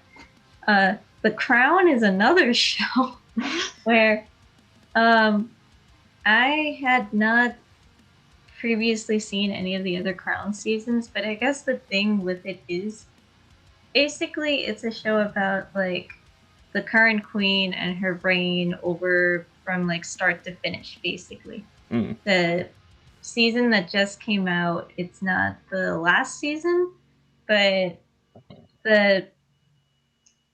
it's basically planned to go up until like at least present day or something like that. And because of that, you theoretically can watch any season because you, like for me, for instance, because as long as you know like some basic information about it, then you can basically jump into it. And I did, and I actually kind of enjoyed it. And at some point, I would like to show you guys, though I'm kind of on the fence of if I should show you from the season I first got introduced to it, or we should actually watch it from the beginning, of which I am apparently the only one in my family who hasn't seen it from the beginning, so that might also be interesting too. But the costumes were really nice. Prince Charles is a terrible person. I mean, I kind of knew about Princess Diana in terms of like she was someone who died a very tragic death and everything, and I knew she was a princess at something, but I didn't really know the whole story behind it because I think she died in like 1997, so we were like, she died when we were really young. Yeah, she died when we were really young, so it's I don't really have any recollection about it or anything, but like seeing what she went through and stuff, because the season was basically how they got married and everything, I'm like, oh god. And it also I was not aware that she also had like she actually had an eating disorder too, and they actually showed that in the season and stuff like that, and it's not pretty, and it kind of, yeah, so there are some exaggerations. It is a dramatization of real events and stuff, so it's not like you're watching a documentary about all these things. But at the same time, it's like the things that they like addressed and the things that they showed and stuff like that, and sometimes they even pull like actual outfits that people were wearing from photographs and stuff like that. So it's like an interesting mix of like story and historical. It's historical fiction-esque, I guess. As opposed to like Last Dance, which was definitely more of a documentary in terms of like having people actually like be interviewed and stuff like Right. that. Mm-hmm. Yeah. Okay. I'll pass it to you. Okay. Well, something not historical at all. Season 2 of The Mandalorian. There's a lot to talk here that would definitely go into spoilers that I don't want to talk about because, you know, I want you people to watch the rest of season 1 and also season 2 at some point. But I do like it a little bit more than season 1. And I like season 1 a lot. Season 1 I'd give like a high 8. I'd give season 2 a low 9. Wow. I think there's really only like one episode that feels like kind of like not great. I mean, even that's just sort of like standard kind of side questy. A thing happened, it was all right. You know, it's sort of one of those episodes. But the rest, there's at least there's a reason for a lot of stuff, and even stuff that actually was in season 1 that sort of felt like, why is this here? What's the point of this? It actually comes back, and so it's like, oh, okay, there is kind of a reason for that. So that helps. I think just things are a little bit, things are a little bit tighter in terms of what happens. And I think it also helps a lot that, like, in season 1, you spent most of the time, you know, with Mando and, you know, the child, and you know, seeing them like interact with each other, and that was the focus of the story. And because I have heard people complain about like, oh, you know, it's not the Mandalorian, it's the show about the Mandalorian. You have all these other characters showing up now, and it's like, well, we got him. Like, first of all, he's still an important character. He's still the main character, obviously, and like we saw him and his interactions with, you know. Well, I mean, this is technically a spoiler, but like whatever, it doesn't really matter. Grogu is his name, and like, you know, we saw that all throughout season 1. We still see it through season 2, and like, so now that we've had time with these characters, I think it's fine to introduce some other characters that you already know from other stuff. I think that's fine, especially if it makes sense for the narrative, and I think it does. Like, there's a particular cameo in the last episode that like a lot of people are like kind of complaining about because they're like, you know, oh, it's just like purely fan service, and it's like, well, hold on, in terms of the narrative, this makes the most sense. Like, it just does.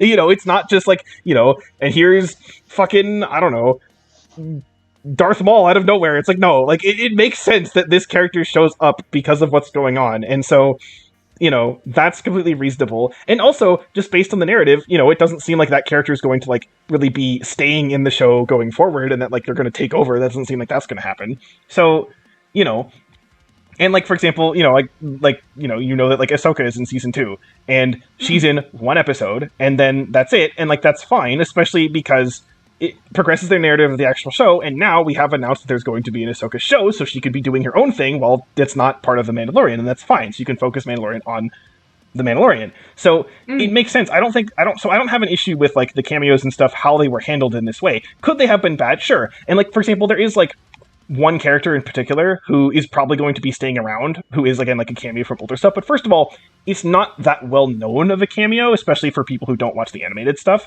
And it is someone who, like, is very much a part of, like, of Mandalore. So it totally makes sense that they would be involved in the story. So, like, you know, that makes sense going forward for season 3. And yeah, so I don't have a problem with any of that stuff. I think the action is overall better. The story's a little bit tighter. There's less episodes that were just kind of so yeah, I actually like it a bit more, and there's some really good moments in it too. So I do think, that said though, there is definitely also like another kind of group of people who like are sort of like going so hard at being like, oh my god, the Mandalorian's like the best Star Wars thing ever, and like Jon Favreau is like a savior of Star Wars, and you know, he saved it from evil Kathleen Kennedy who ruined the sequel trilogy. It's like, oh, just fucking, even you can't even enjoy the good Star Wars without shitting on the sequel trilogy. Just fucking leave it alone. God damn, it's so annoying. So like, I understand that, and I understand that, you know, people getting annoyed at people like that, but I have seen people go so far to say that, you know, oh, the Mandalorian's actually not that good and the cameos ruined or whatever. It's like, no. It's not one or the other. You know what I mean? That's not how this works. So yeah, I like it a lot. And I think it's even better than season 1 a bit, by a little bit. So yeah, I think it did its job very well. Yay! Okay, back to you. Yes. Mayan, did you have any shows? That's not true. You finished a Gretzko. Besides finishing Agretsuko, I didn't do anything. I don't have anything new to bring to the table. I just. Well, how did you feel about finishing it, Grutsko? Yeah. Oh, I found it. I found the Agretsuko Twitter page, and there is going to be a season 4. So Okay. hype. Yay! Yeah. I really liked season 2 and season 3. So hopefully season 4 is good too. Yeah, I was curious how much you were gonna like, especially season 3, because it goes like the whole idol Season thing. 3 is really So Yeah. I was odd wondering at what you were gonna first. think about that. Yeah. I But- was not expecting the VR thing first off. 'Cause Oh, yeah. It starts off like really like happy and loopy, and then it like crashes with the idol thing, and I'm like, this is like the season of mood swings. Yeah. essentially. Yeah. And also Like, I forgot Season 2 felt normal. Yeah. And then Yeah. season 3 was like, what the fuck happened, dude? Yeah, I was curious what you were gonna think about. I forgot his name, like the manager guy, Oh, Oh, I forgot what his the tiger. Name What- is. I think his. I don't remember, but yeah, like as him, and then leopard also guy, right? Tadano in season 2. Also, what you would think about both of them.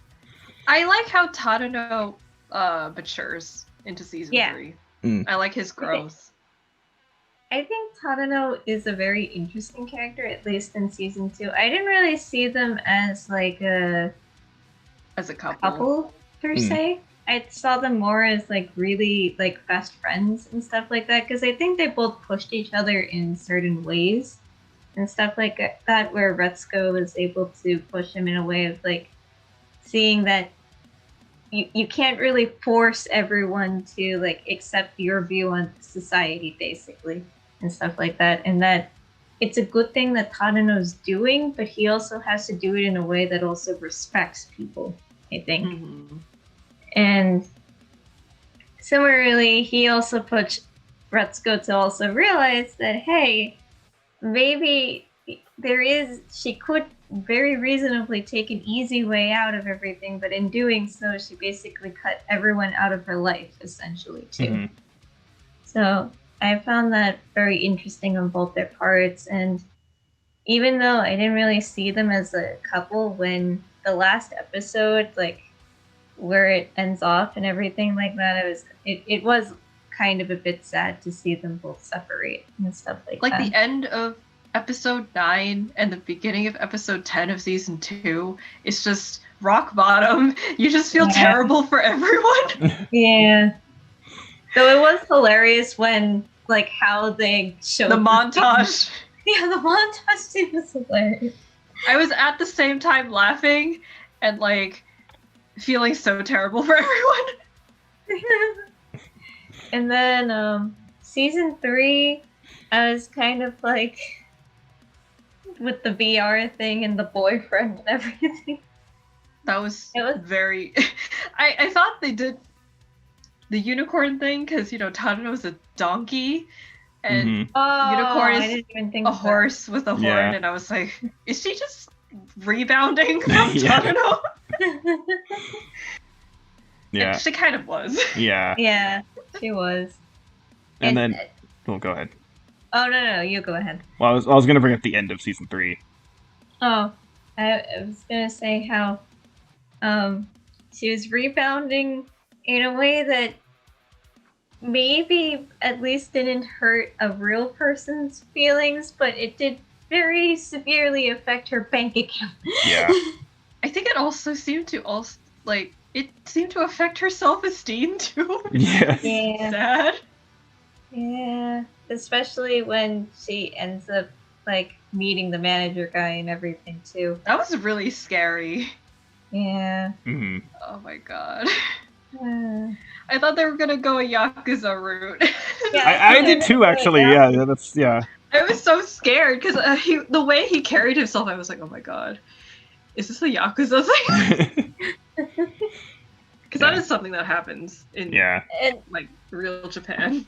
and then it turns out to be like the complete opposite thing, essentially, with the idol thing and everything. That's I like the idol characters though, like the hmm Yeah, I didn't three. think I would like Monica, but I liked her at the end. Yeah. Yeah, I did too. Because at first you think, oh, she's going to be like the jealous bitch or whatever, but it's like, nah, it doesn't really work like that. Yeah. She's a very like pragmatic kind of friend, reasonable and I person. appreciate that. Yeah, I like her quite a lot. I hope that they stay friends even after this. I mean, she works at Konbini, so most characters do seem to come back to some capacity, even though Protein doesn't talk anymore. I'd like him to say Protein again. Just walk in and say Protein, everyone. Protein! Fucking Protein. Oh, also in season 2, when Washimi and Gori, they fought. Yeah, they're falling out. I was like, no. So stressful. And then I didn't like the Meerkat guy at first for season 3, but then he kind of grew on me near the end. Or no, season 2? Season 2. Anai, you mean? Yeah. Yeah. Anai, oh boy. I didn't like him. I don't think you're supposed to like him at all at first, but he's a lot to deal with. Yeah. I think also Ton grew on me a little bit because Same, yeah. He's actually been giving good advice, even though he's still a dick. But it just is like Retsuko's dad still around, because I know her mom mentions him, but it seems like Ton kind of fills the kind of like asshole dad character. I mean, at this point we have seen the same amount of the show, so if you haven't seen it, I haven't seen it. Maybe Retsuko's dad is just not important. But yeah, and then of course there's the end of season 3, which is a turn. So yes, that was surprising. That was surprising that they went that route. Yeah. What animal was that character? I'm not really gonna remember. Try to say much. I don't think they chose. They didn't make it very obvious. I just don't remember because I saw this like several months ago when it came out. He looked hella creepy. Well, yeah. I couldn't figure out what animal he was. I just don't remember. But yeah, I'm curious to see sort of again with season 4, like mentally how are they going to start things off and kind of where are they going to go from there. I think they have to like. They have been good with the continuity. Yeah, no, I know, but like I'm just curious how they're going to handle it though. Yeah. Knowing Retsuko and how the show has kind of dealt with this, because there's been, when something happens to her that's not good, she kind of doesn't cope with it very well, at least at first. Yeah. So I'm curious to see how that handles. But there's the thing with Haida at the end, so I don't know. We will eventually find out. Yeah, so we season will. 4 is a thing that will happen. So we'll I didn't realize 5 years had passed, like in the series, though. Did 5 years pass? I think they mentioned that 5 years have passed since the Retsuko first started working at the company. I don't know if we actually saw like the very beginning of her working there though. I don't know. Maybe. I don't know. This is one of those things where it's hard to say. Yeah. But anyway, at least you still like the show, so that's good.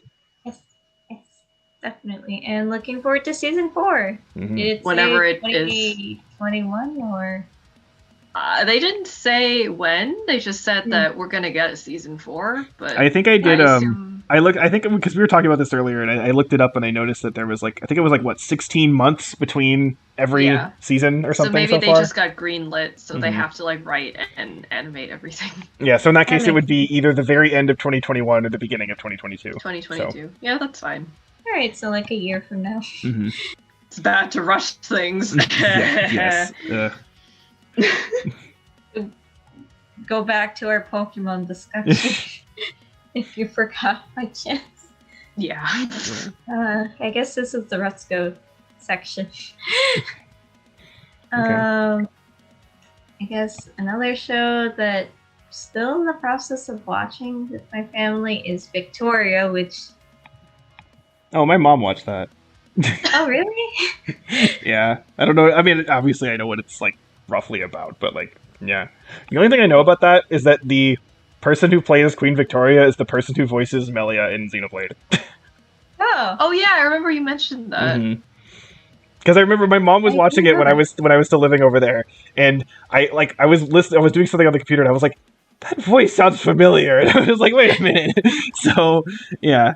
Best girl Melia. Well, okay. Anyway, not getting that But, Doesn't conversation. need anyone. Basically, a good way there. It's not related, but a funny way to put it that I heard was that it's like the pre-crown, essentially. Oh, Yeah, that makes sense.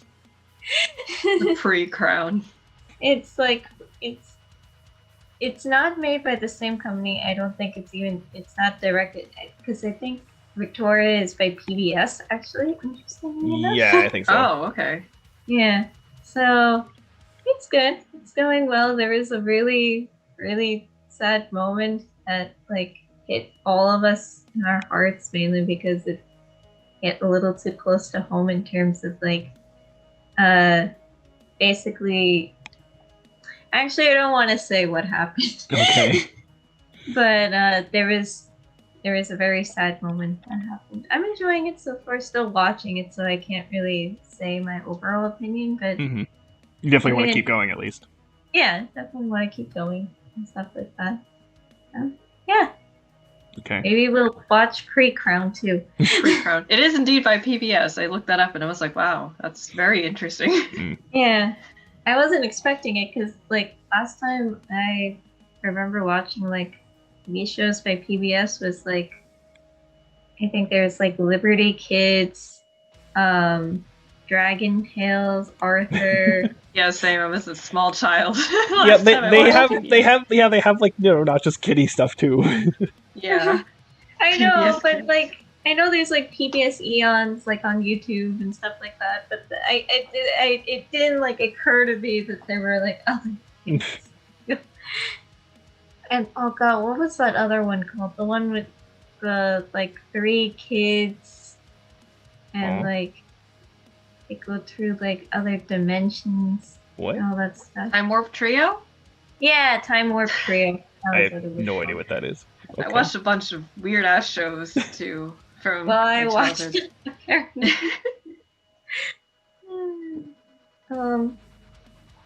Yeah, so back to you, Valentine. Okay. Well, another continuation for me is, well, now the season 2 of his Dark Materials. And I do think this season was a little bit weaker than season 1, and I don't think that's the fault of the show. I think it's just the fault of the source material, because it sort of falls into like, I talked this with Julie a little bit, where it's like this second book in trilogies tends to kind of be the weakest, I've noticed a lot of the time, Mhm. because Yeah. it sort of struggles from like, you've already set up a lot of stuff, but at the same time you can't like conclude anything really. So Mhm. you're kind of stuck in this I middle see. limbo, and it does feel like there's kind of, because I was trying to remember like, I don't remember what happens in the second book that much. I remember like these couple events, but what else happens? But then I'm like going through the actual season, and I'm like, it's kind of just those events and not much else happens. So it's like, you know, there's just not as much happening, which I think hurts it a little bit. But like, you know, what happens is still good. The characters are still good. The person who plays Mrs. Coulter is like by far the best character, just because her acting is really, really good. You know, and I am very curious how they're going to handle season 3, because that's when things get like really like a lot bigger in scale and like a lot grander, and there's a lot like weirder shit they have to like show on screen, which I'm curious how they're going to do that. So yeah, I mean, you know, if you were interested in the story and you thought season 1 was good, you probably still like season 2. I think I prefer season 1 slightly, but they're about the same level, so not too much more to say about that. But yeah. The other show that I watched, probably the last one that I watched was this year. Oh, well, I guess there's technically there's 2 shows. One is interesting, but I guess I'll just throw in this one. Let's start with a sad story. Okay. Sad story? Yeah, small sad story. Well, at the time it wasn't a sad story, but let's backtrack to like, oh god, has it been like 10 years? I guess it's been like 10 years or so. About 10 years or so ago, there was a new BBC show that was coming out, and it was a Sherlock series, Oh, and immediately know what you're going to talk about now.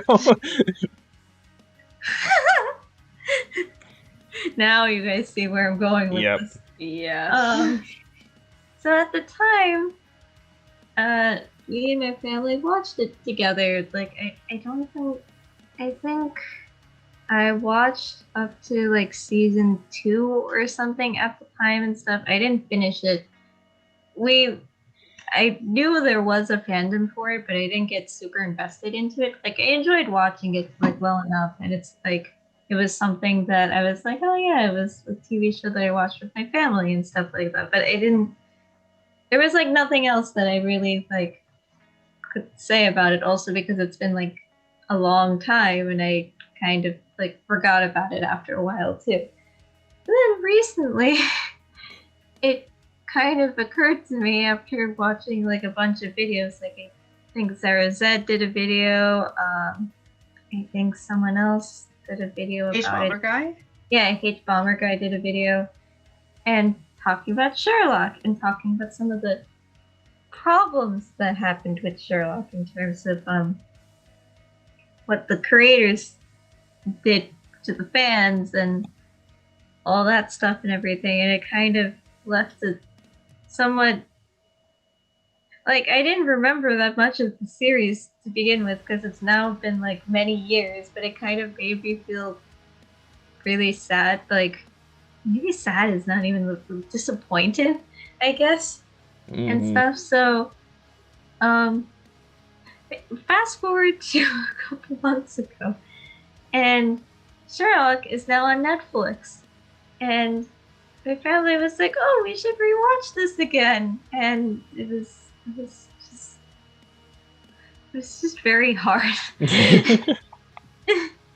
because there was a part of me that was like, "Oh, this is kind of like a nostalgic thing," because I remember like laughing at parts with my family and everything, but there was like another part of me that's like, now that I know what like happened with it and everything, like not even just the ending, because apparently the ending's really like screwed up and stuff like that. But like with how things went and everything, I'm like, I don't know how I feel about this anymore. I don't know if I can like watch.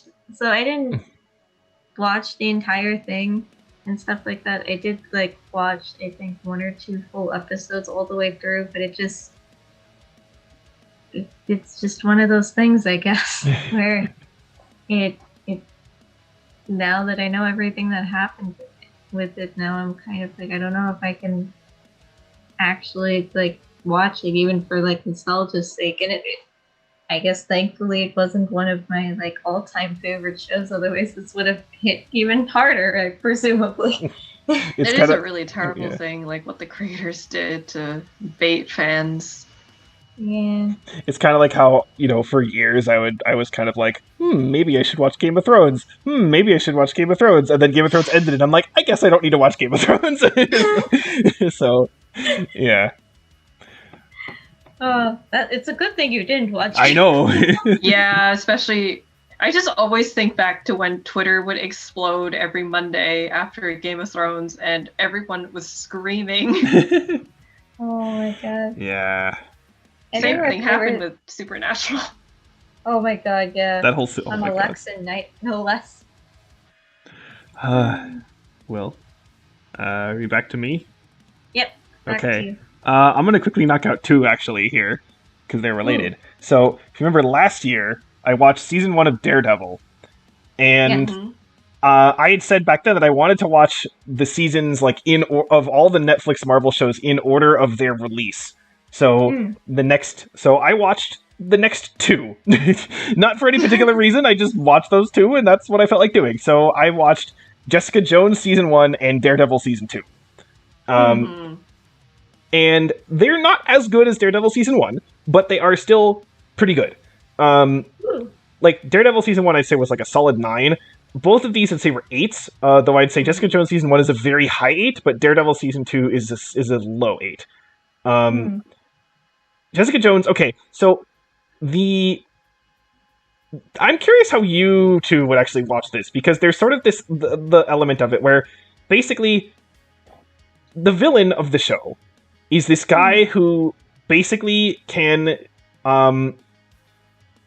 basically convince people to do what he wants. Okay, so if he gives someone an order, they will follow it no matter what. Okay, and they use this in a way where basically he's not one of those villains who's like, I think I'm actually a good person. No, he doesn't think that, but at the same time, he's kind of just like, from his point of view, he's just like, yeah, I'm just doing this because, like, I can, so fuck it, right? And so, like, he basically uses this to partly, like, take advantage of women, right? Oh. And that's how Jessica Jones, the character, kind of gets involved with this. And that's a big aspect of the show, and kind of dealing with that emotional issue, right?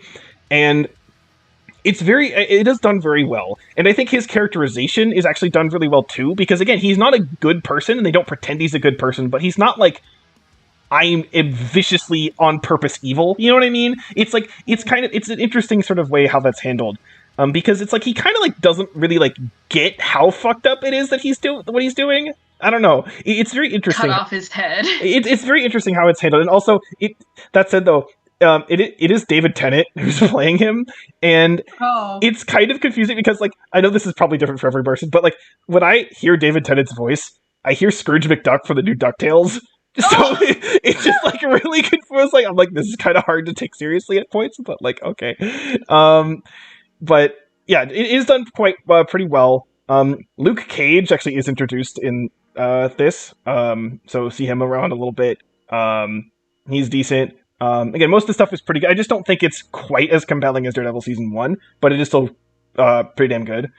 Daredevil Season 2 is also pretty good. I do think, again, it is a little bit weaker again, partly because it does feel a little bit scatterbrained in terms of like what it's actually trying to do. Because the plot kind of goes all over the place. At certain points, it's like, this thing's the problem. No, this thing's actually the problem. No, this thing's actually the problem. You know, it kind of jumps around like that. And there's also another character introduced here who is the Punisher. So he's introduced in Season 2.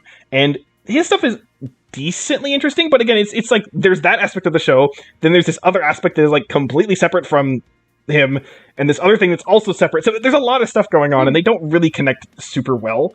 But again, you know, the characters themselves are still good, the action's still good, you know, the other stuff left over from Season 1 is still good too. So, you know, it's still good. But, you know, I watch them, and I overall like them. I still am curious to see the others. I keep going, I just have not done so yet, so still there, I guess. So I guess the last one that I have is a show that's actually incomplete in season right now. Oh, okay. Dear. Which is it's Grand Tour. I know my aunt knows about it. Yep. I don't think, Balan, have you heard of it before? You've mentioned it before, but I don't really remember. So, the thing with this show is that technically, I don't even exactly know how to describe it. It's technically an unscripted documentary show, but it's not really a documentary either. And it's very complicated. It's supposed to be a car show, but it's not really. It's more of like three friends going on. I think the way I would describe it is that it's a big budget vlog of three dudes. Okay. Going on various adventures and stuff like that, and they don't really take themselves seriously and stuff like that, and they go through like wacky challenges and whatnot. And the thing is, we just caught up. We finished. There was 3 seasons, and there was a 4th. 3 seasons. There's definitely more than 2 seasons, but what happened is at the finale of the last season, they used to basically mainly talk about cars and stuff in like a tent, and there would be a live audience and stuff like that. And in the final season, they were like, oh, so we decided that we're going to actually just go basically travel the world and do adventures and stuff from now on. Mm-hmm. And I was like, oh, that's really exciting, because those were like some of the best episodes and stuff like that. But then 2020 kind of happy. Right. So they released the first episode that probably was able to be like what was probably done before like the certain thing hit, and then they recently uploaded the second episode, which probably also took place before everything happened. So it's incomplete at the moment. But I just hope they're not stranded somewhere. I think at this point they're probably not. Yeah. One day we will watch it, and yeah, you'll understand what I mean. Okay. Description at that point. But I don't think you guys. Well, I haven't seen like some of it It's already. pretty funny. At least I think it is. I think so too. It's also something that my family like enjoys watching and stuff like that too. So yeah, that was probably the last thing that I watched independent of like Show Sunday or Movie Mondays. Okay. I have once again 2 more things. They're not related to each other though. But the first thing is something that I actually watched like back in like March, I think, or was it February? I don't know. Back around then, I watched Chernobyl. And I've heard it's gruesome. It's not that. There's one scene that's very much like not pleasant to watch, but at the same time, you kind of know it's coming because it's like someone is in a hospital where there's people who have radiation burns, so you see that. So yeah, but besides that, it's not that bad in terms of like the actual grossness of it. But it is very heavy and impactful in terms of like what people had to go through and what was going on, and yeah, it's done very, very well. It's done really, really well. It works well. The story's interesting. I'm sure there's some inaccuracies here and there, but like overall, I don't think there's any major ones. So I think it works really well. I think you guys should watch it. It's just that one scene that I could kind of warn you when it happens if you want to know. But yeah, so yeah, I highly recommend it. And the other thing, so this actually came up kind of recently, because I happened to see this as an ad on Facebook, and I showed it to Mai because I'm like, look at this fucking thing. And it was this ad for a Netflix show that was like, where the ad was talking about how basically they were like, it was a thing where, hey, here's some alien planets. Let's sort of like design like organisms that can live on them. Oh, I remember when you were showing. Yeah, and I'm like, that's like so fucking cool. Like, I love this kind of stuff. There have been a few other sort of like quote unquote documentaries that have kind of done this too, from a while ago. So I definitely am like, oh, I love this. I really want to see more of this. But like the image they show is this like ugly fucking gremlin looking thing, and I'm just like, ugh, like why? So, but I did watch it though, and it's 4 episodes that are like 45 minutes long, and each one is sort of its own planet. And I think that's the biggest problem, because it really doesn't feel like it's enough time to fully kind of explore everything you should.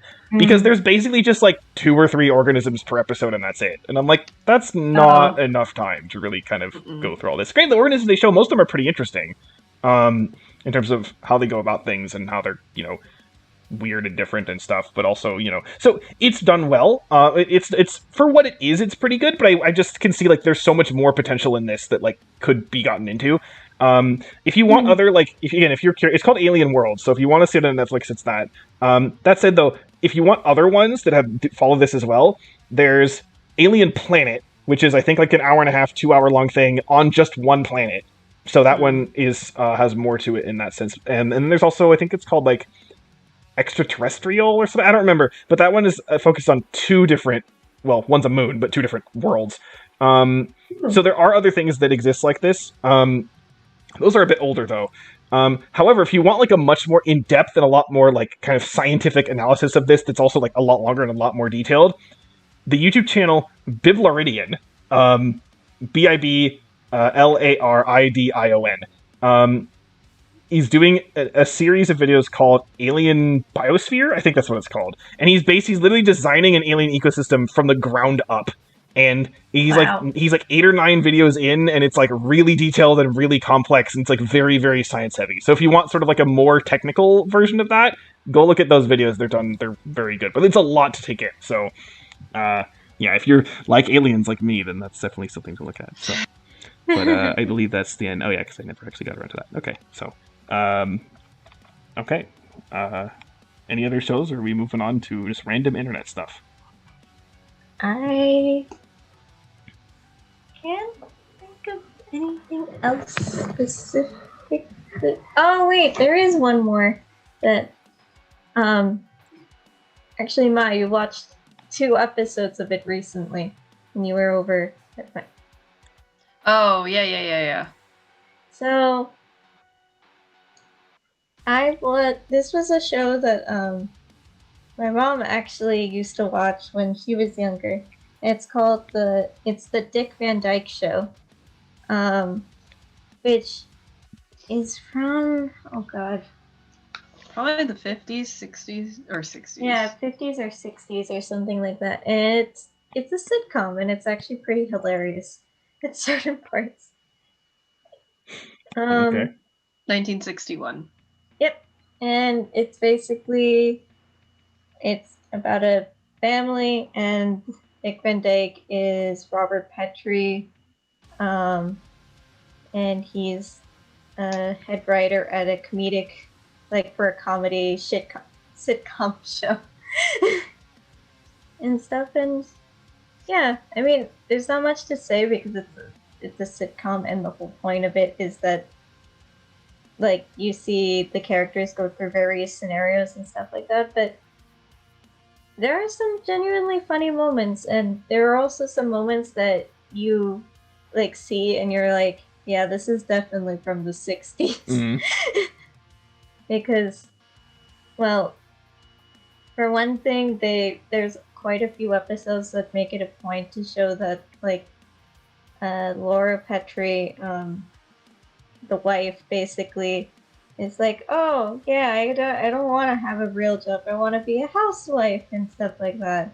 And it's kind of like, yeah, this is definitely from the 60s. And it's interesting in that perspective and stuff. But yeah, that was something that maybe I'll show you guys also at some point too. Okay. All right. In terms of internet stuff, I don't know. I kind of want to like run through all my stuff all at once, but at the same time, I also kind of do that. Okay, because I got a bunch of random, semi-unrelated crap. So, okay, first of all, a bunch of random YouTube stuff. If you want just sort of like an entertaining, like kind of gameplay sort of channel with just that's not focused on like quality, like they're not good people playing the game, they're kind of bad on a lot of the games, like that's part of the fun, and they know that. It's channel Snapcube. They're the ones who also have done the real-time fan dubs of like the Sonic games or whatever. The main person who runs it is Penny, and she's a trans woman. Also with often, at least the more recent stuff is with, I forgot her name, but with her partner who's also a trans woman. And their humor is, I can see some people not liking it because it's very like insane. But definitely for some of the things like that I've watched for their stuff, it's actually really entertaining, so I recommend that. Also, something that's been really recent, like not really recent, but like fairly recent that I've noticed is there's been a lot of like Pokemon challenge videos that have been going up. And there's a lot of channels who are doing that, like, oh, can you beat like a Pokemon game with like only like a Magikarp or something, like that kind of stuff, right? Oh yeah, I've been seeing that pop up. Yeah, I haven't watched any of them. But the one that I definitely recommend the most of all those is JRose11. He's been doing these. He started these like kind of during with the quarantine, and specifically, he's going through Gen 1 with every single first stage Pokemon as a solo run. And how he's produced, and he's kind of comparing them all, and how he's, I don't know, just his production of the videos, it feels like the most like interesting in terms of, because he actually goes into some of like the technical stuff, but at the same time it's like not like too heavy about it. I don't know, I just his presentation I think is really nice, and he has some other challenges that also work, for example, that are interesting. For example, he beat Pokemon Red with with Ghastly just by itself, with also only fighting required trainers. And so it's like the stuff like that. That's like it's like weird things like this that also work. He did this thing recently. What was the recent one?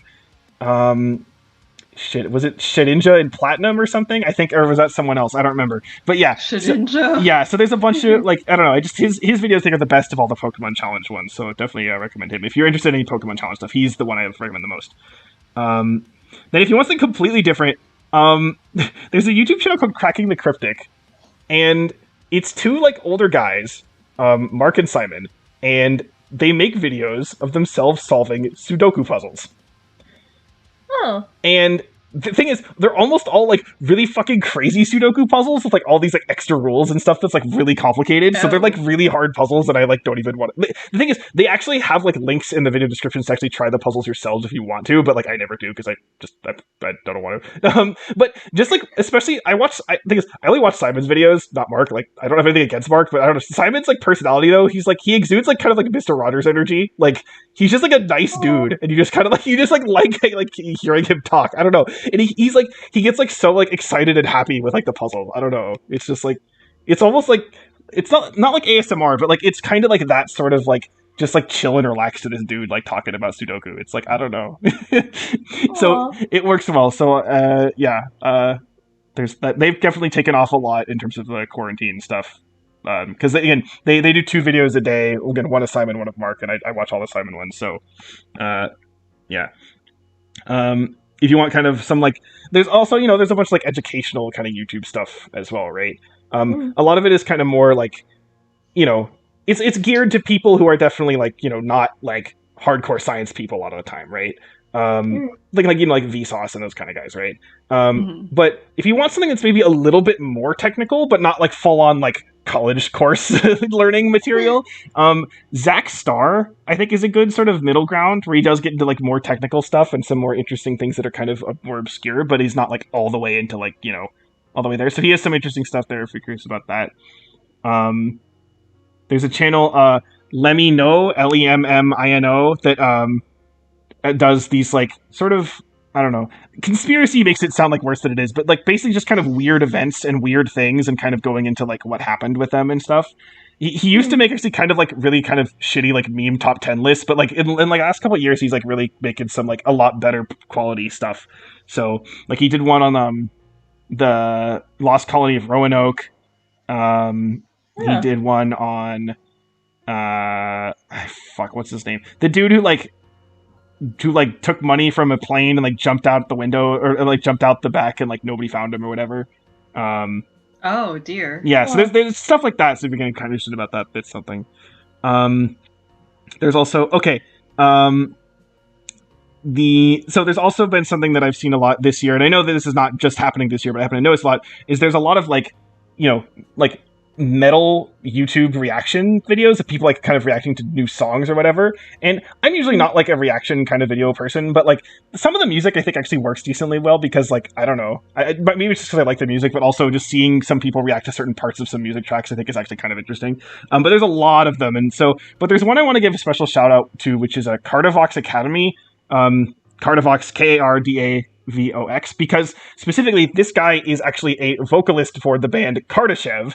And he's actually goes through it like kind of an educational way where he's like, this kind of, it's of course metal music. So, you have to be into that kind of music, but like, this sort of like vocal technique is done by doing this. And he actually like demonstrates it and kind of shows it off in like an educational way. So like, that's actually kind of neat instead of just like, this song is cool. You know what I mean? So it's like, that kind of helps. So, and also just Kardashev is like one of my favorite bands. So, yeah, I want to give him some support. So there's that. Also, music related that's not on YouTube. It's a website. Actually, let me make sure this website actually still works because I haven't checked it in a very long time. Because it's something that is really cool if it still works.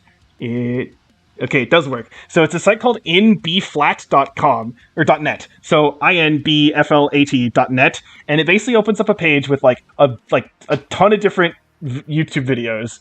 Like 20 of them, and they're all basically people playing different instruments and to different kind of tracks. And the whole point is that like if you play them in different orders, like basically you kind of click on whichever video at whatever time you want, you sort of like create your own song using like the different instrumentation. Oh, it's very interesting. So go check that out and kind of mess with that and see how that works. It's just kind of a neat thing. I happened to see on Reddit once and it was cool. So, couple political things that I want to share, just because I do. Carlos Maza, I found. He's made a couple videos this year that are, leftist political stuff that I think is also very well made and also very funny and entertaining. He definitely made one about, like, the economic response to COVID and also, like, the whole police stuff in the middle of the year and all that kind of stuff. So, good news there. And then, honestly, if you want, like, a channel that I think has done a good job in terms of, like, especially because the American education system is very bad at actually describing, like, leftist political theory. So if you want sort of like a channel that kind of just describes like actual leftist political theory in a way that's like kind of educational and, especially if you're not really familiar with it, Second Thought is a really good option for that. So that's a good thing that I think can help, because again, people have this sense that, like, leftists are crazy commies, and it's like, that's not how that works. So, and then last sort of set of things here is some kind of horror related stuff. So, oh great. One channel I want. Okay, so there's this channel called I Am Sophie, and if you look at it, at first, some of the early videos, it looks like the literally like stereotypical like rich girl influencer channel, and it's like it goes really far in terms of like trying to sell you that like this is legitimately what this is. But then shit happens, and it gets crazy. Now, unfortunately, I wonder. There's been speculation that like COVID-19 may have like really fucked this project, because the plot kind of completely shifts into something else that's like seems like way smaller scale. So it's wondering if like COVID-19 really screwed that over, or if this was like their plan all along. So I hope that like they can sort of get back to where it was, because again, like the first like chunk of videos that came out from this were like, holy shit, the actual production of this and what's going on is like insane for just like, a random ass YouTube channel. So yeah, if you're into that, that's something at least to check out. If you are into if you're into some SCP stuff, or you just never really got it, or you're at least curious about it, but it just seems really intimidating to go into it, there are definitely like SCP narration channels that are around, but I think the one that I have found that I think works really well is the Exploring series. That's the channel name. They do like a really good sort of summary of those kind of things. He also does some things of other stuff besides SCPs. He does like he's done the Cthulhu mythos, some like Greek myths and stuff like that too, where it's sort of like an explanation and overview of kind of what they are, and it helps as sort of like a summary that doesn't also like feel like you're missing a lot of important information. I mentioned last year that one of my favorite like kind of horror stories that I found online was the Left Right game, and I found that they actually made like an official podcast for it to like kind of as like a kind of audio drama of the story. It's by Q Code, letter Q and then code. So just search up Q Code Left Right game and you'll find it. I do think it's like reading the story itself is better, but it still does it quite well. There's just some things that don't translate super well in terms of like just hearing it and not like either seeing the descriptive text in front of you, or if you were to actually like see this visually. But and there's like kind of an extra sort of plot that's added onto it that is not as good as the main part of it. It's still pretty good, and they don't like really mess with the main plot at all. They don't really cut anything out or anything like that, so that's good. And apparently this is actually going to be picked up to actually be turned into a show, which I'm very excited for to see. Unfortunately, I think it's Amazon Prime, which doesn't have the best track record, but hopefully it still works and it is still good. So yeah, because this is again one of my favorite stories, so I really want to see this as well. And then if you want something that's kind of lighthearted, I guess, but there's something that I guess this is something that I never even knew was like a thing on the internet, but like apparently people do sort of like role play like Twitter accounts, sort of, and they'll like kind of make stories out of it or whatever. And so one that I found was the Conspiracy Research Club, which is 3 main accounts, which are on Twitter: CRC_Luna, CRC_ Jamie or Jaime, I don't know, JAIME, and then CRC_Katya, KATYA. And it's sort of like, it's like anime. It's very anime stylized, where it's like, here's some high school students who research paranormal stuff or whatever, kind of like that. And it's it's done in like images and like form, and also with like the characters talking to each other, and they basically they post some stuff probably every week or two or so. So if you want to kind of follow that, there's other stuff involved too. There's a couple other accounts that are involved, and also Twitter's kind of bad at like actually showing you tweets that are like in order a lot of the time. But there is a thing to like see everything that I have bookmarked. Is it an easy link or is it not? No, it's not an easy link. Okay, but if you go to I think CRC_Luna, you'll see like a link to basically like a list of everything. So if you're curious about that stuff, then that works, and the art's done well. So there's that. And then last thing I want to talk about is a series of online stories that were all written by the same person, who his real name is Matt Demersky, and he goes by M59GAR is his Reddit username. And so I'm going to be showing this on the screen. Here are all the stories. Oh my god. Cool. Now, I don't really know what you would call it. People generally just call it the multiverse series because that's sort of the theming of it, where like, you know, there's different realities and, you know, that are kind of similar but different and stuff like that. The stories were originally started as posts on the No Sleep subreddit, so like horror themed stories, but they actually started getting banned from, not banned, but like kind of deleted because they were not considered horror enough. So he sort of just like kind of said fuck it, and they started basically made his own subreddit to post it himself, basically. And this also means that the story sort of transitioned kind of out of horror into more of like kind of sci-fi-ish, but like more, not like, you know, super technologically advanced sci-fi, but, you know, just in the sense of that, like, there's like a multiverse and stuff like that. And so like the story so far is kind of split into like two sagas that sort of like, you know, one comes after the other. So the first saga you have, and there is, by the way, there is a wiki that you can get to that it's not really updated with like all the characters and stuff for all the newer stories, but at least has like a recommended reading order that includes everything that's come out. So the wiki has like a weird URL though. It's like forest.wolfnexus or something. It's weird, but like, yeah. If you just type in like, you know, M59GAR multiverse wiki, on Google, you'll find it. And I do think like, so the stories like The Portal in the Forest, Desolate Guardians, The Moon of Flame, The House Upon the Edge, The Back Pass, Empty Earth, and Fountain of Youth, those are all stories that are sort of like setting up, it's sort of like kind of an Avengers Phase 1 kind of situation, where it's like, here's a bunch of stories kind of dealing with their own characters, and then they sort of come together in, mostly in the Crushing Fist story. And I think that like, and also the Crushing Fist is when the story sort of started to get moved over to like his own subreddit. So, I like the stuff before that is good, but I think once you get to Crushing Fist, then it becomes like better. And also, especially just the second saga, the New Exodus saga, is this is when I think it gets really good. And my favorite story out of all of them is actually the New Exodus Vanguard. I could talk about what happens in this for a long time, which I'm not going to. And some of these stories are very short, like Hungry Invader, Grayson's Statement. These are like very short kind of one-off stories, but like, okay, so I had this realization a couple days ago that like these are all stories posted online, which means that like, you know, online stuff is kind of random, for example, and they could get randomly deleted, right? For example, there was a story that I'd read actually like a year or two ago that I went back to try to find, I think late last year, and it was deleted. I couldn't find it.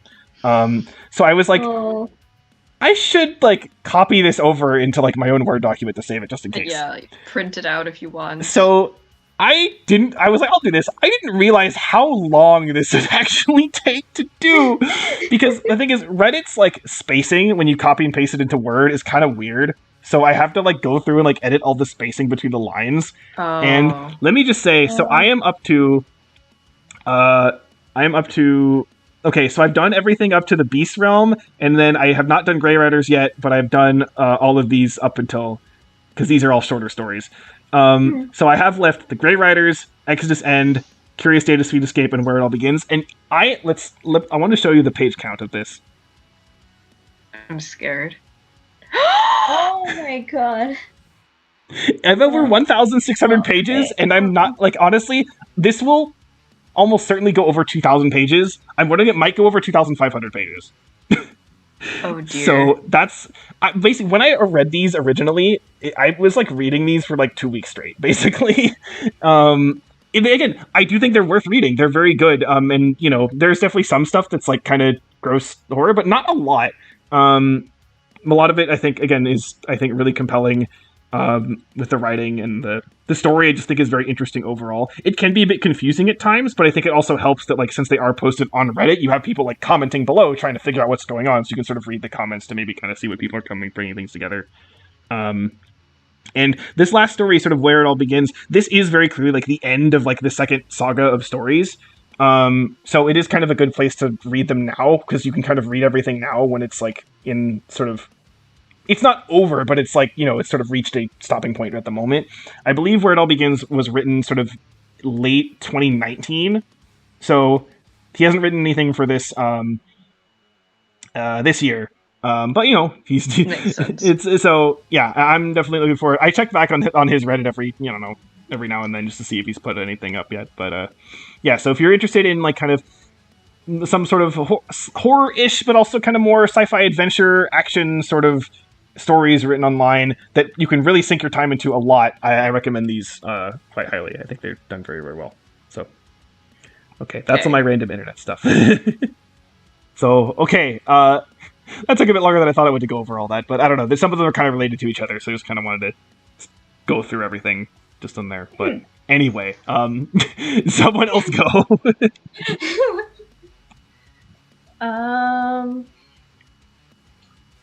Okay, well, you've been reading more webtoons than I have, but I guess we could just tease the ones that we were reading like together.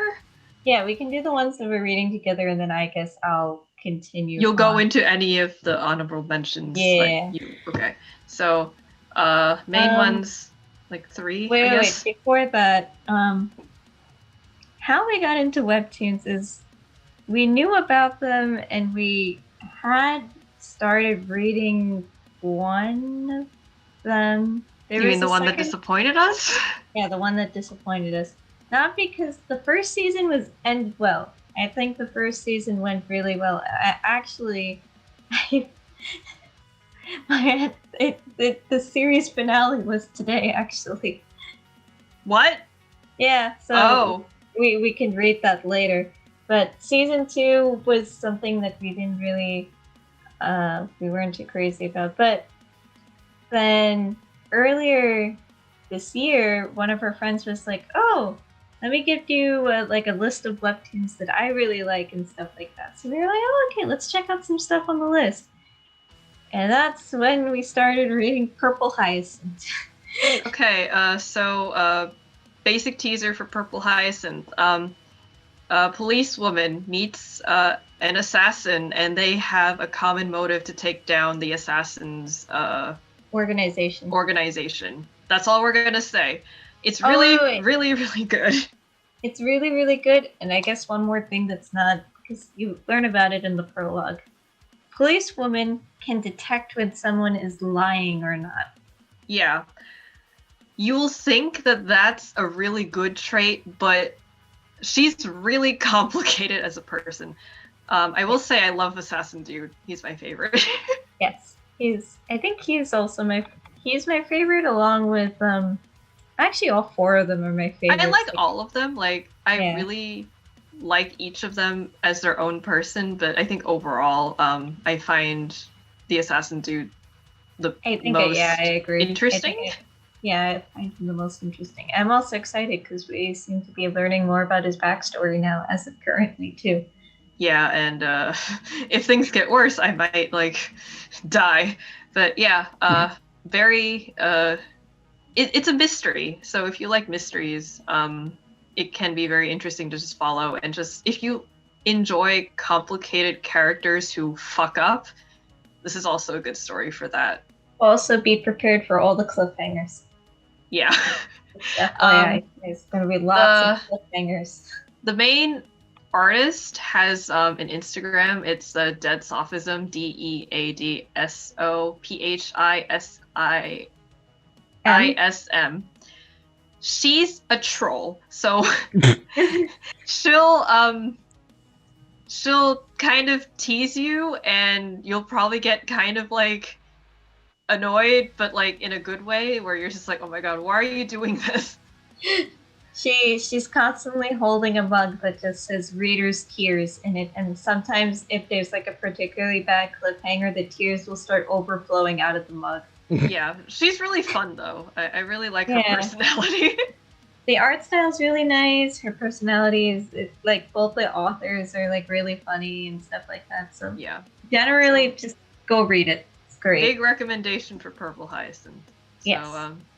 If mystery is not your thing, there's soft, romantic comedy. That's Swimming Lessons for a Mermaid. It's about a mermaid who can't swim.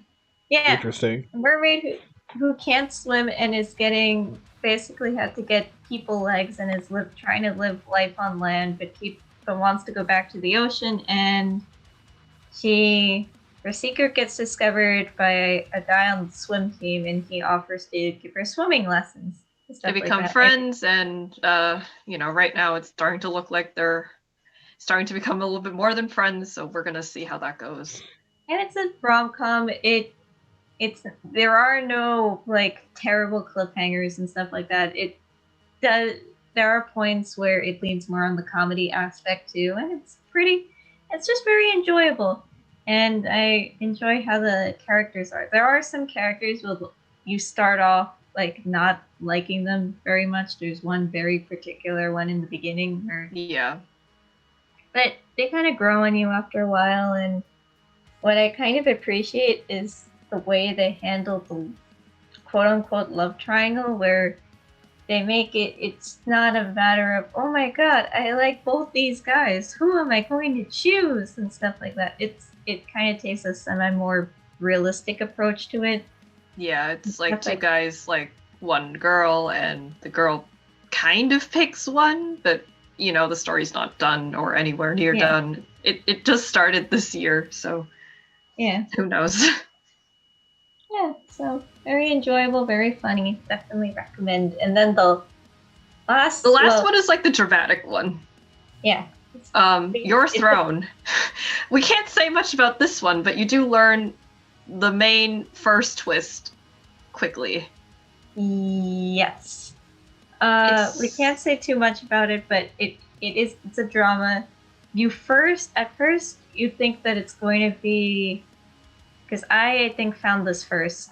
Because it first started, and from the summary of it, you think that it's going to be like some kind of romantic.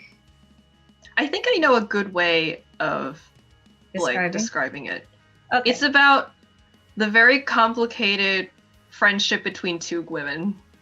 Yeah, I think that's a good way. It's a very complicated friendship between two women. So and like how they kind of repair their friendship as well as kind of like prepare their lives essentially too. Yeah, and discover that they're not as different as they thought they were. Yeah, and it's in general like a really good series and stuff like that. It also has its cliffhangers, but I guess since it's not a mystery, it's like a little bit softer with its cliffhangers.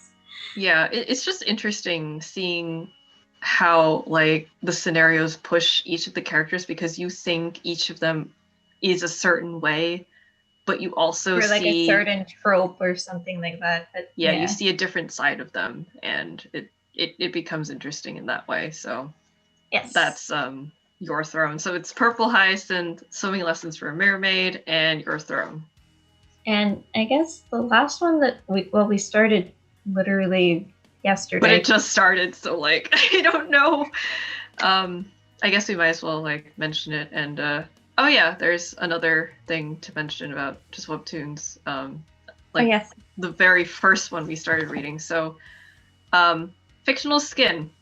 The author is finishing up her paid like original series now. So she kind of mostly said that she would like to revisit Fictional Skin. We just don't know. Like redraw it and everything. Yeah. So I'm super excited for that. So either she's relaunching it or she's going to propose it as like her new original series, and like bless.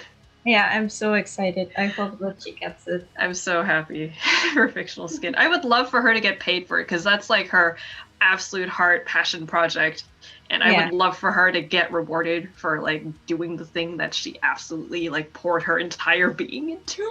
So Oh, Valen, fun fact.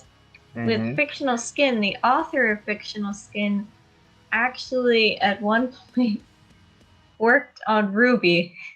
Oh yeah, great. she did the backgrounds, I think. Concept art? Yeah, background like concept art. She worked with Monty, but she left after Monty After passed he away. passed away. As long as she's Yeah. not one of the writers, that's No. acceptable.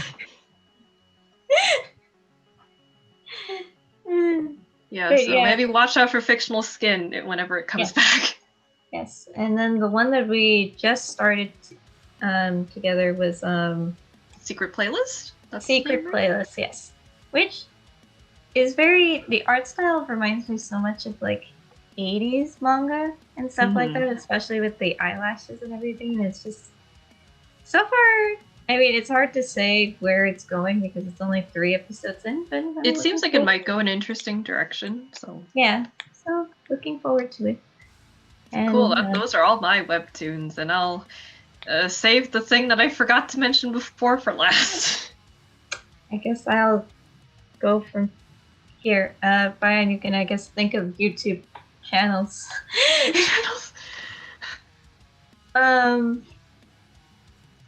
And okay, wait, let me open Webtoons so I can like see all of them. And I can be like, oh yeah, this one. Hold on. Okay, so I kind of dived far deeper into the Webtoons than Diane did in terms of how many I'm reading and stuff like that. I'm not actually completely sure how many the total number is, but let me see notable mentions. I think the one very famous one that I'm currently reading is Lore Olympus, which is, I think you both probably, I don't know if Alan's heard of it before, Nope. but Maya, you've probably heard of it before. Mm-hmm. Which is basically this artist, like, it's essentially the Hades and Persephone tale, but set in like if like Olympus were a modern day society kind of thing, I guess. I'm not gonna say too much about it because I feel like that's one of the more famous ones, and it's good. It has there are some themes in it that can get very icky because if you know anything about the Greek myths and stuff, you know that there are some things that are icky and stuff like that. But if you go into it kind of knowing that that's kind of there are Greek myth things and yeah. I'm trying to like rethink my thoughts on it, like how to phrase it. It's kind of like as long as it I didn't prepare. As long as you know what you're getting into in terms of the as long as context you of know what you're things. getting into, then it's fine and stuff like that. Yeah. And there are some comedic moments, and there are some like generally like really good scenes, and the art style can take for me personally, it took a little bit to get used to, but it is well done, and it's still ongoing, so I'm enjoying it. My other favorites are probably okay. Wait.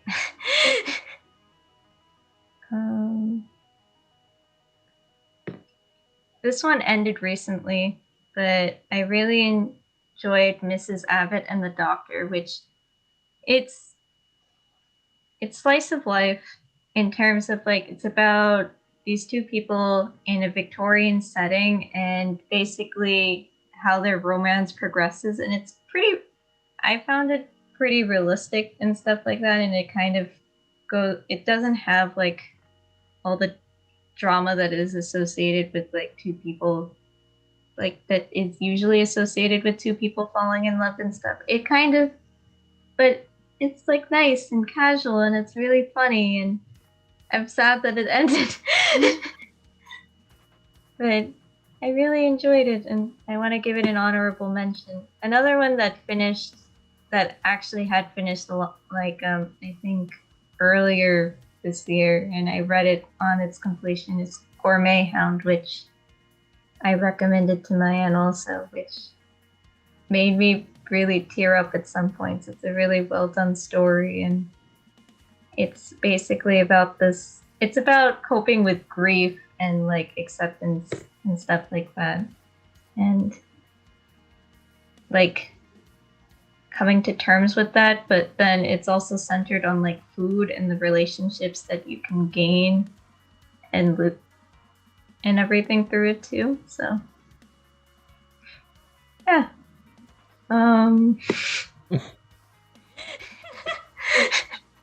Sounds like this is going to be a pain to edit. I mean, I just don't have a stake in any of this.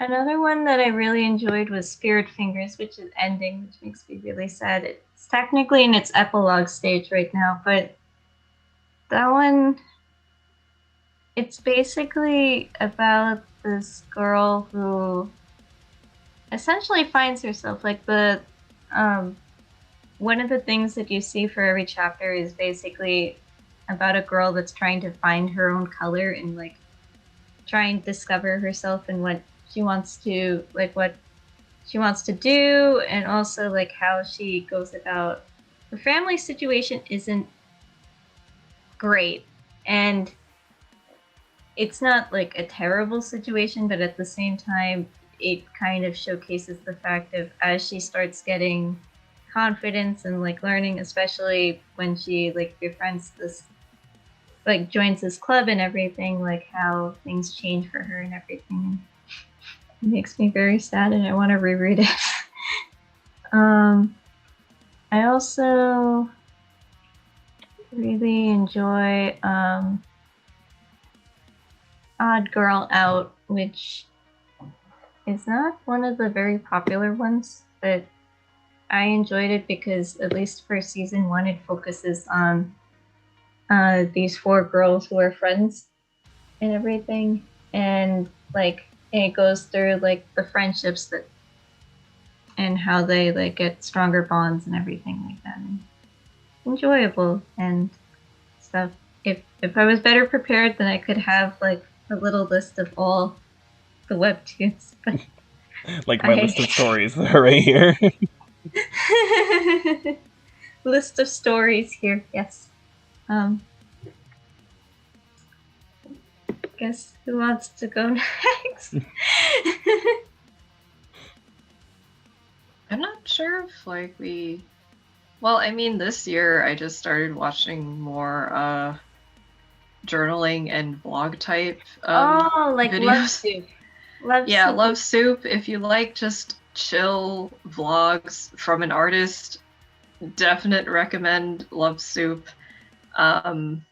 I also watch My Life Myths quite a lot. I mean, like, if you're not into journaling, of course it's going to be super boring, but I got into journaling like a bit more this year because there was infinite time because of a certain thing that happened.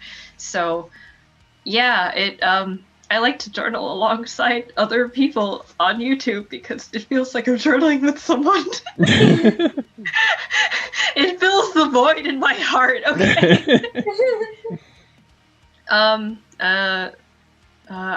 trying to find more like Love Soup style vlogs, but also just like journal along with me type vlogs, because some like I watch sometimes, but I guess I don't feel as compelled to go along, you know. Like I know it sounds bad, but it's kind of like you need a vibe with the person, you know.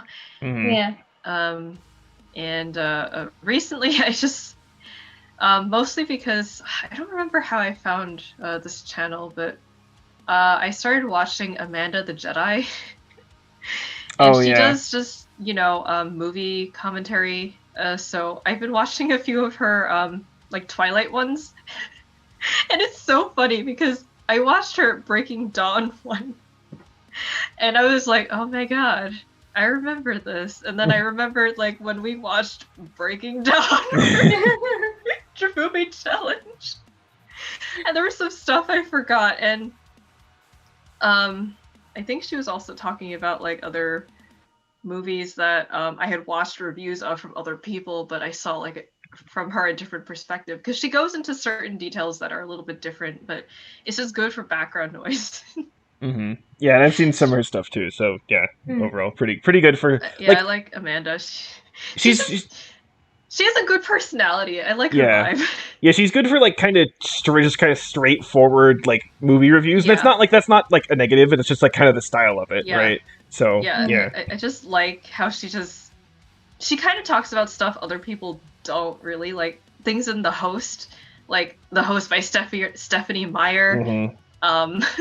That was a thing. And then oh, we didn't say which movie that I replaced Sword of the Stranger with, so I'll go into that later. But I just watched they're a new channel.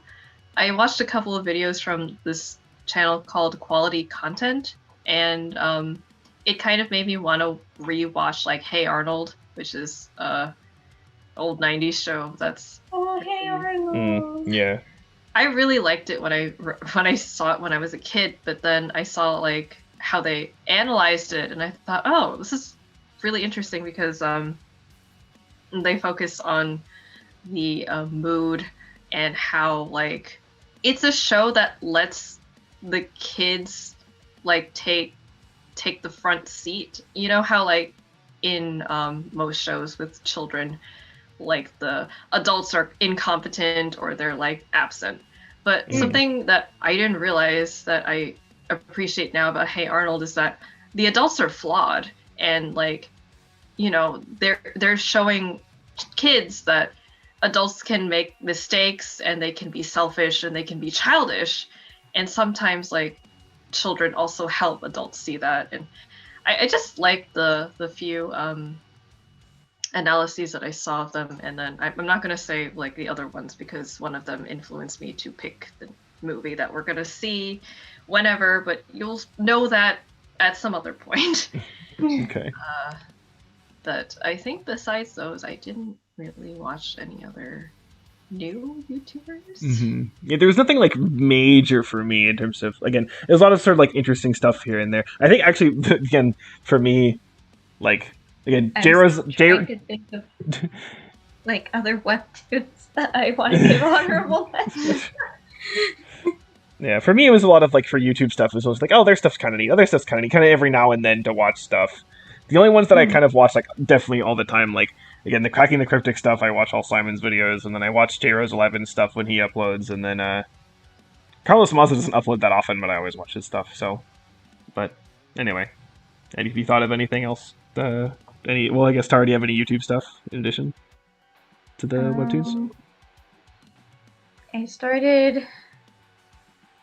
I feel like this year, like my aunt said, I've been following more journaling channels and stuff like that, especially Love Soup. I've started following some other artist vlogs. Oh, well, this isn't a new thing per se in terms of me just subscribing to them, but one of the Pokemon YouTubers I follow, he's a shiny hunter, and he does streams and stuff that are late at night. And oh yeah, the Supreme Arcanines. Please subscribe to him. Yes, he's hilarious. But I've seen some of his stuff. What? I've seen some of his stuff. Yeah. So he does streams at night and stuff like that. And what I learned is that much like how my aunt doesn't want to journal, I join his streams, and usually if I'm drawing or coloring something, if I'm working on like an illustration or something, I'll have him in the background like doing his shiny hunting and like talking and stuff, because it's something that I don't have to watch per se, because he's basically resetting for a shiny or trying to find a shiny, and it's so far I have not been in a stream where he has found a shiny, but I presume it will be very obvious when he finds the shiny, and at that point I can switch back to the stream. You'll hear him scream. Yeah, exactly. So it's very nice, and I've gotten into like because of that, I've also been like finding like other long YouTube videos from like other like YouTubers that I follow and stuff, and having that play in the background and stuff when I'm doing, especially like Rachel and June is a very, I think they're like an old school YouTube channel. Maybe not extremely old school, but I think they've been on YouTube for like 6 or 7 years now. A long ass time. Yeah, and I've been following them for a long time now. But they had some really like long like opening packages videos and stuff like that, and I would be like, I don't really have time to like listen through it and stuff like that. But now I can while I'm doing like other stuff. So it's, I would say that's mainly what I've been up to. I can't think of any like new YouTubers. Actually, I did think of something kind of in a similar vein to that sort of. Like, I'm not one of those people who will like listen. I actually kind of generally don't like to listen to other stuff happening while I'm doing something, unless maybe it's music. But so I'm not like a person like listens to podcasts or something while I'm doing work. But I am going to recommend something. So a group of people who I've been following for like many years is the Runaway Guys, and like other people who like do game stuff with them as well, collaborations that they do. And so it's something that spawned out of their newest sort of Coliseum for 2020 is the disc only podcast, which is posted on YouTube. That is Proton John, Stephen Plays, 8-Bit Drummer, and Tom Fox, and they just talk about random shit for like an hour and a half, and it's it's only like once a month, so there's only like 6 of them out right now, so it's like it's pretty low time effort, time commitment, but it's pretty funny. There's one whole thing where I think it was Steven comes up with this idea of like a restaurant where you go to eat and you don't pay, but instead as you're eating they get to stab you once. and he named it Outback Stab House. And so this is kind of the weird shit that gets talked about. It's just again, it's the vibe of just 4 people just fucking talking about weird shit and hanging out. So yeah, but anyway, should have named it Outlaw Stab House. Oh my god. So, but anyway, anything else from anybody? There's going to be a long list of webtoons that I highly recommend, and Fallon will put it on screen right about now. So here you go. Okay. I don't want to say too much about them because, one, they have summaries on like the actual like pages and stuff like that, and 2, kind of the thrill of it is to go through all the cliffhangers and stuff like that. So that's how you binge. Yeah, that's exactly how you binge. So here are a bunch of titles. Okay. I guess I have one wrap up thing because I fucked up. So does anyone else have anything else? I read one book. Oh yeah, you did it. What was it? I read. Okay, so we watched Howl's Moving Castle earlier this year with a bunch of our other friends, and I remember I didn't actually finish reading the book back in high school, and I was like, you know what, this is COVID. This is the perfect time to be reading, like sit down and like do things that you kind of had put off for a while. So I was like, okay, let me get the book and read it. So I actually read Howl's Moving Castle, the book, and it's very different from the movie, actually. It's very interesting because there are some things that I'm like, oh yeah, this happened in the movie, and there are other things where I'm like, oh, this definitely did not happen in the movie. Like, one thing that's interesting is like the characters of Hal and Sophie are actually completely different in the book, actually, where both of them are very flawed and stuff like that, whereas in the movie, it kind of shows that, but it doesn't go too in depth with it. I don't want to say too much about the movie because we'll be watching it at some point. I did actually see it, but like, back when it was like new, so I don't remember it very well. A long ass time ago. So we'll get more into the movie later, and I'm sure when we watch the movie, I can go more so into the book and stuff like that. But overall, I really enjoyed it, and apparently there's 2 other books in the series, so I might check those out too. Yeah, but that was my one book that I read this year. Okay.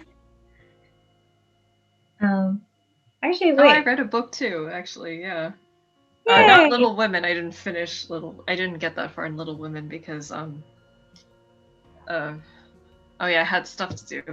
But I read Turtles All the Way Down finally by John Green, and I feel like when people say that you have to read it at the right time, they're correct. Because I was going through it earlier this year, and I mean, I don't know, maybe people can tell from the commentary, but I'm feeling better now, and I think like I did read it at the right time because I won't go too much into it. It's about like the main character, she struggles with a mental illness and it interferes with her life, and it's kind of about her trying to kind of navigate life and just trying to cope with her mental illness so that it doesn't keep getting in the way of her life.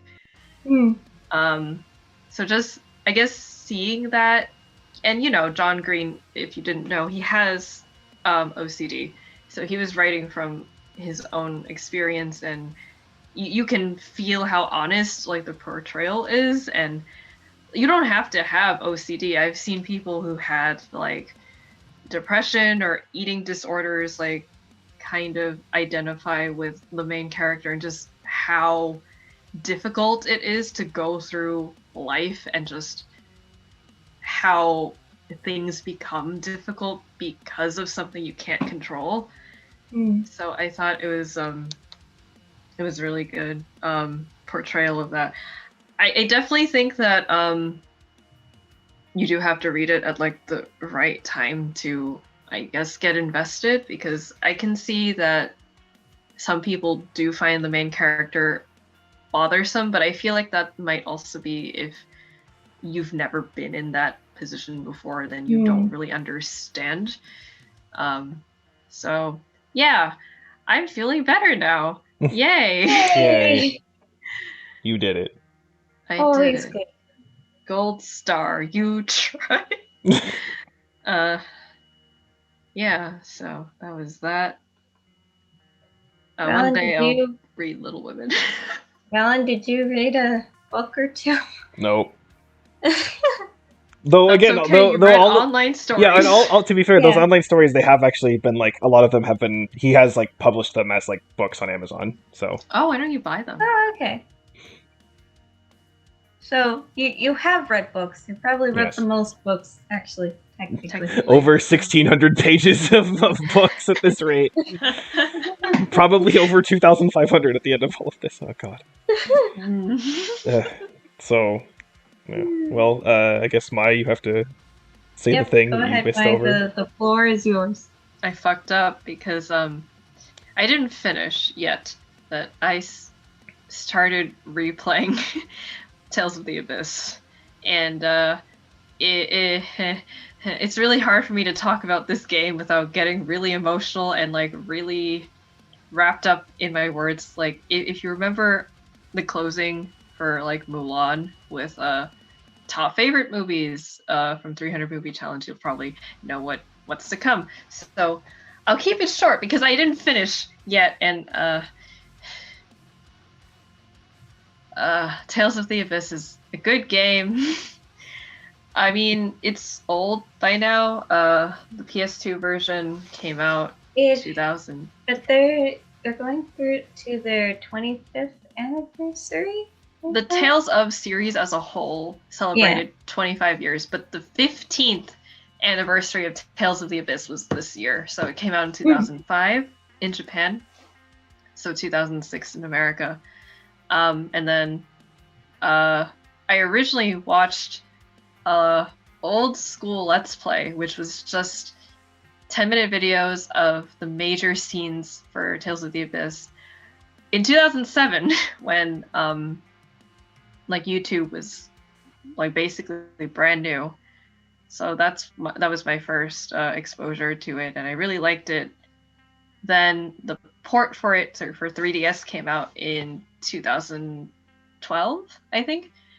And I got that. That was the main reason I got 3DS in the first place. I played through it.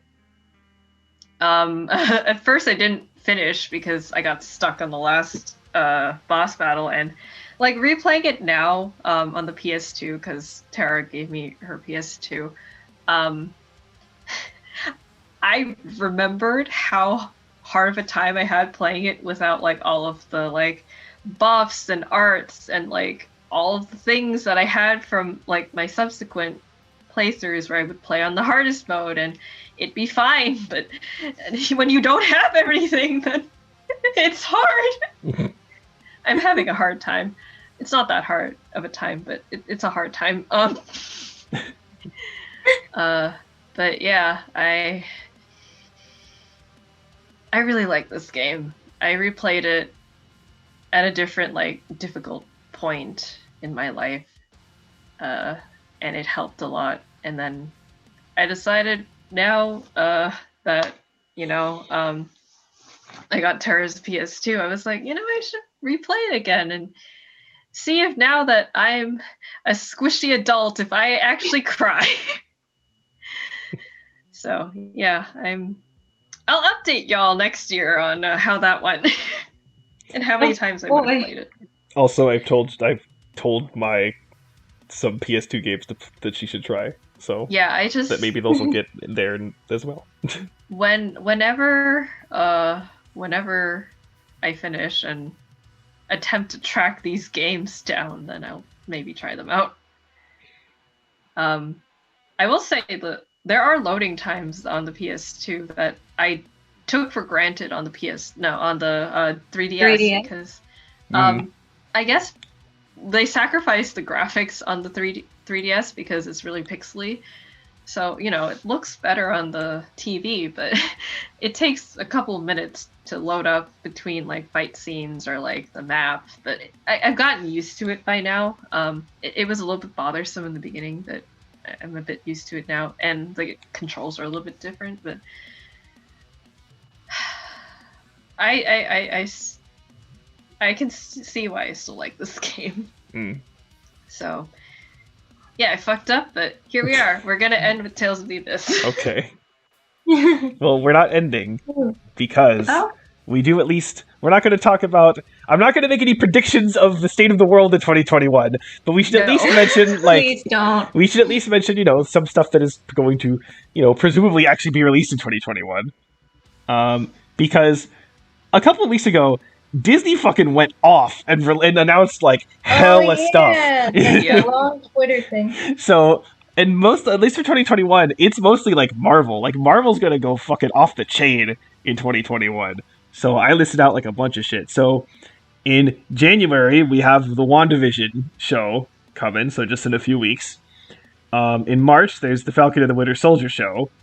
Then in May, we have the Black Widow movie, which will hopefully be released this May now, as well as the Loki show. July, we have Shang-Chi and the Legend of the Ten Rings. Sometime in the middle of the year is the animated sort of What If show. November, we have the Eternals movie, and the latter part of the year, we have the Ms. Marvel show and the Hawkeye show, and then in December, we have Spider-Man, probably live-action Spider-Verse. Holy shit, what the fuck is this movie going to be? Movie. So yeah, 2021 for Marvel is, like, fucking crazy. So, yeah. That's something. And then there's also a lot of Star Wars stuff announced, but it seems like most of it is going to be stuff, like, in later years. The only things that are confirmed for 2021 are there's like the Bad Batch show, which is sort of like a pseudo sequel to Clone Wars, kind of. Which I'm actually the Bad Batch characters themselves. Don't really care about them, but at least sequel to Clone Wars, like fuck yeah, let's go. So and then actually Mandalorian season 3 probably will not be at the end of 2021. It's probably going to be at the beginning of 2022 because instead they're doing something else. At the end of 2021, which I actually don't want to tell you guys because it involves something that happens in Mandalorian season 2. So, yeah, but so that's something. In terms of other Disney stuff, there's some animated stuff. There's Raya and the Last Dragon, which is like Southeast Asian sort of fantasy animated thing, seemingly. I think that's in March. That's coming out on Disney Plus. And then later in the year, there's Encanto, which is apparently it's Colombian, but I don't really know anything about the story or anything. And then also Pixar, there's a film Luca, which is Italian based, but again, I don't really know anything about that either. So those are some things to look for. And then there's a Venom sequel that's supposed to come out. There's a Space Jam sequel, which is supposed to come out. What? Yeah, with fucking shit. Who is it with? Was it with LeBron? I don't remember, but I think so. Yeah, so like there's God. so it's that's the thing. There's that Uncharted movie, which actually supposedly will maybe be made. That's actually being worked on, where Tom Holland is actually Nathan Drake, which is really weird. But anyway, I guess we'll see if that works. There's the Suicide Squad sequel, which you'd think would be horrible, but it's James Gunn, so maybe it's not. And then Dune which was going to be the end of 2020, has been pushed to 2021, so that could be interesting. And then there's also supposedly Mission Impossible 7 and Matrix 4, which who knows? That could end up Why being. are they doing this? I don't know, but yeah, definitely the Marvel stuff is the stuff I'm the most interested in because it is lucky that like they got Endgame out in 2019. Yeah, Yeah. that was terrible. But I definitely have felt like I'm itching for some back to some Marvel stuff. It's nice to have a bit of a break, but I'm definitely down for more. So It was a nice break. yeah. Any other? I don't know. I can't think of anything else, particularly 2021. But yeah, it seems like 2021 definitely going to be main Marvel stuff.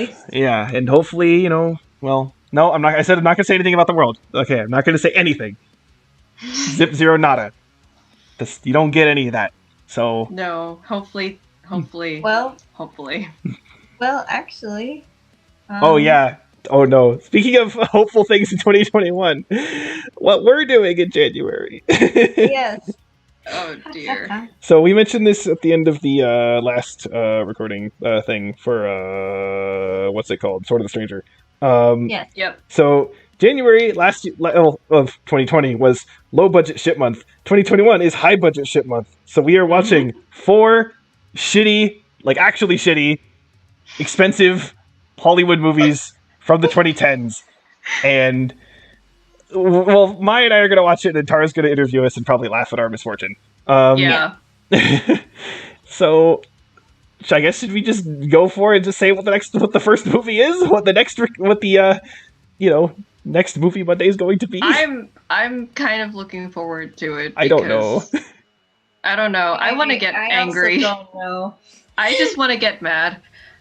So I guess should we say it? You can say it.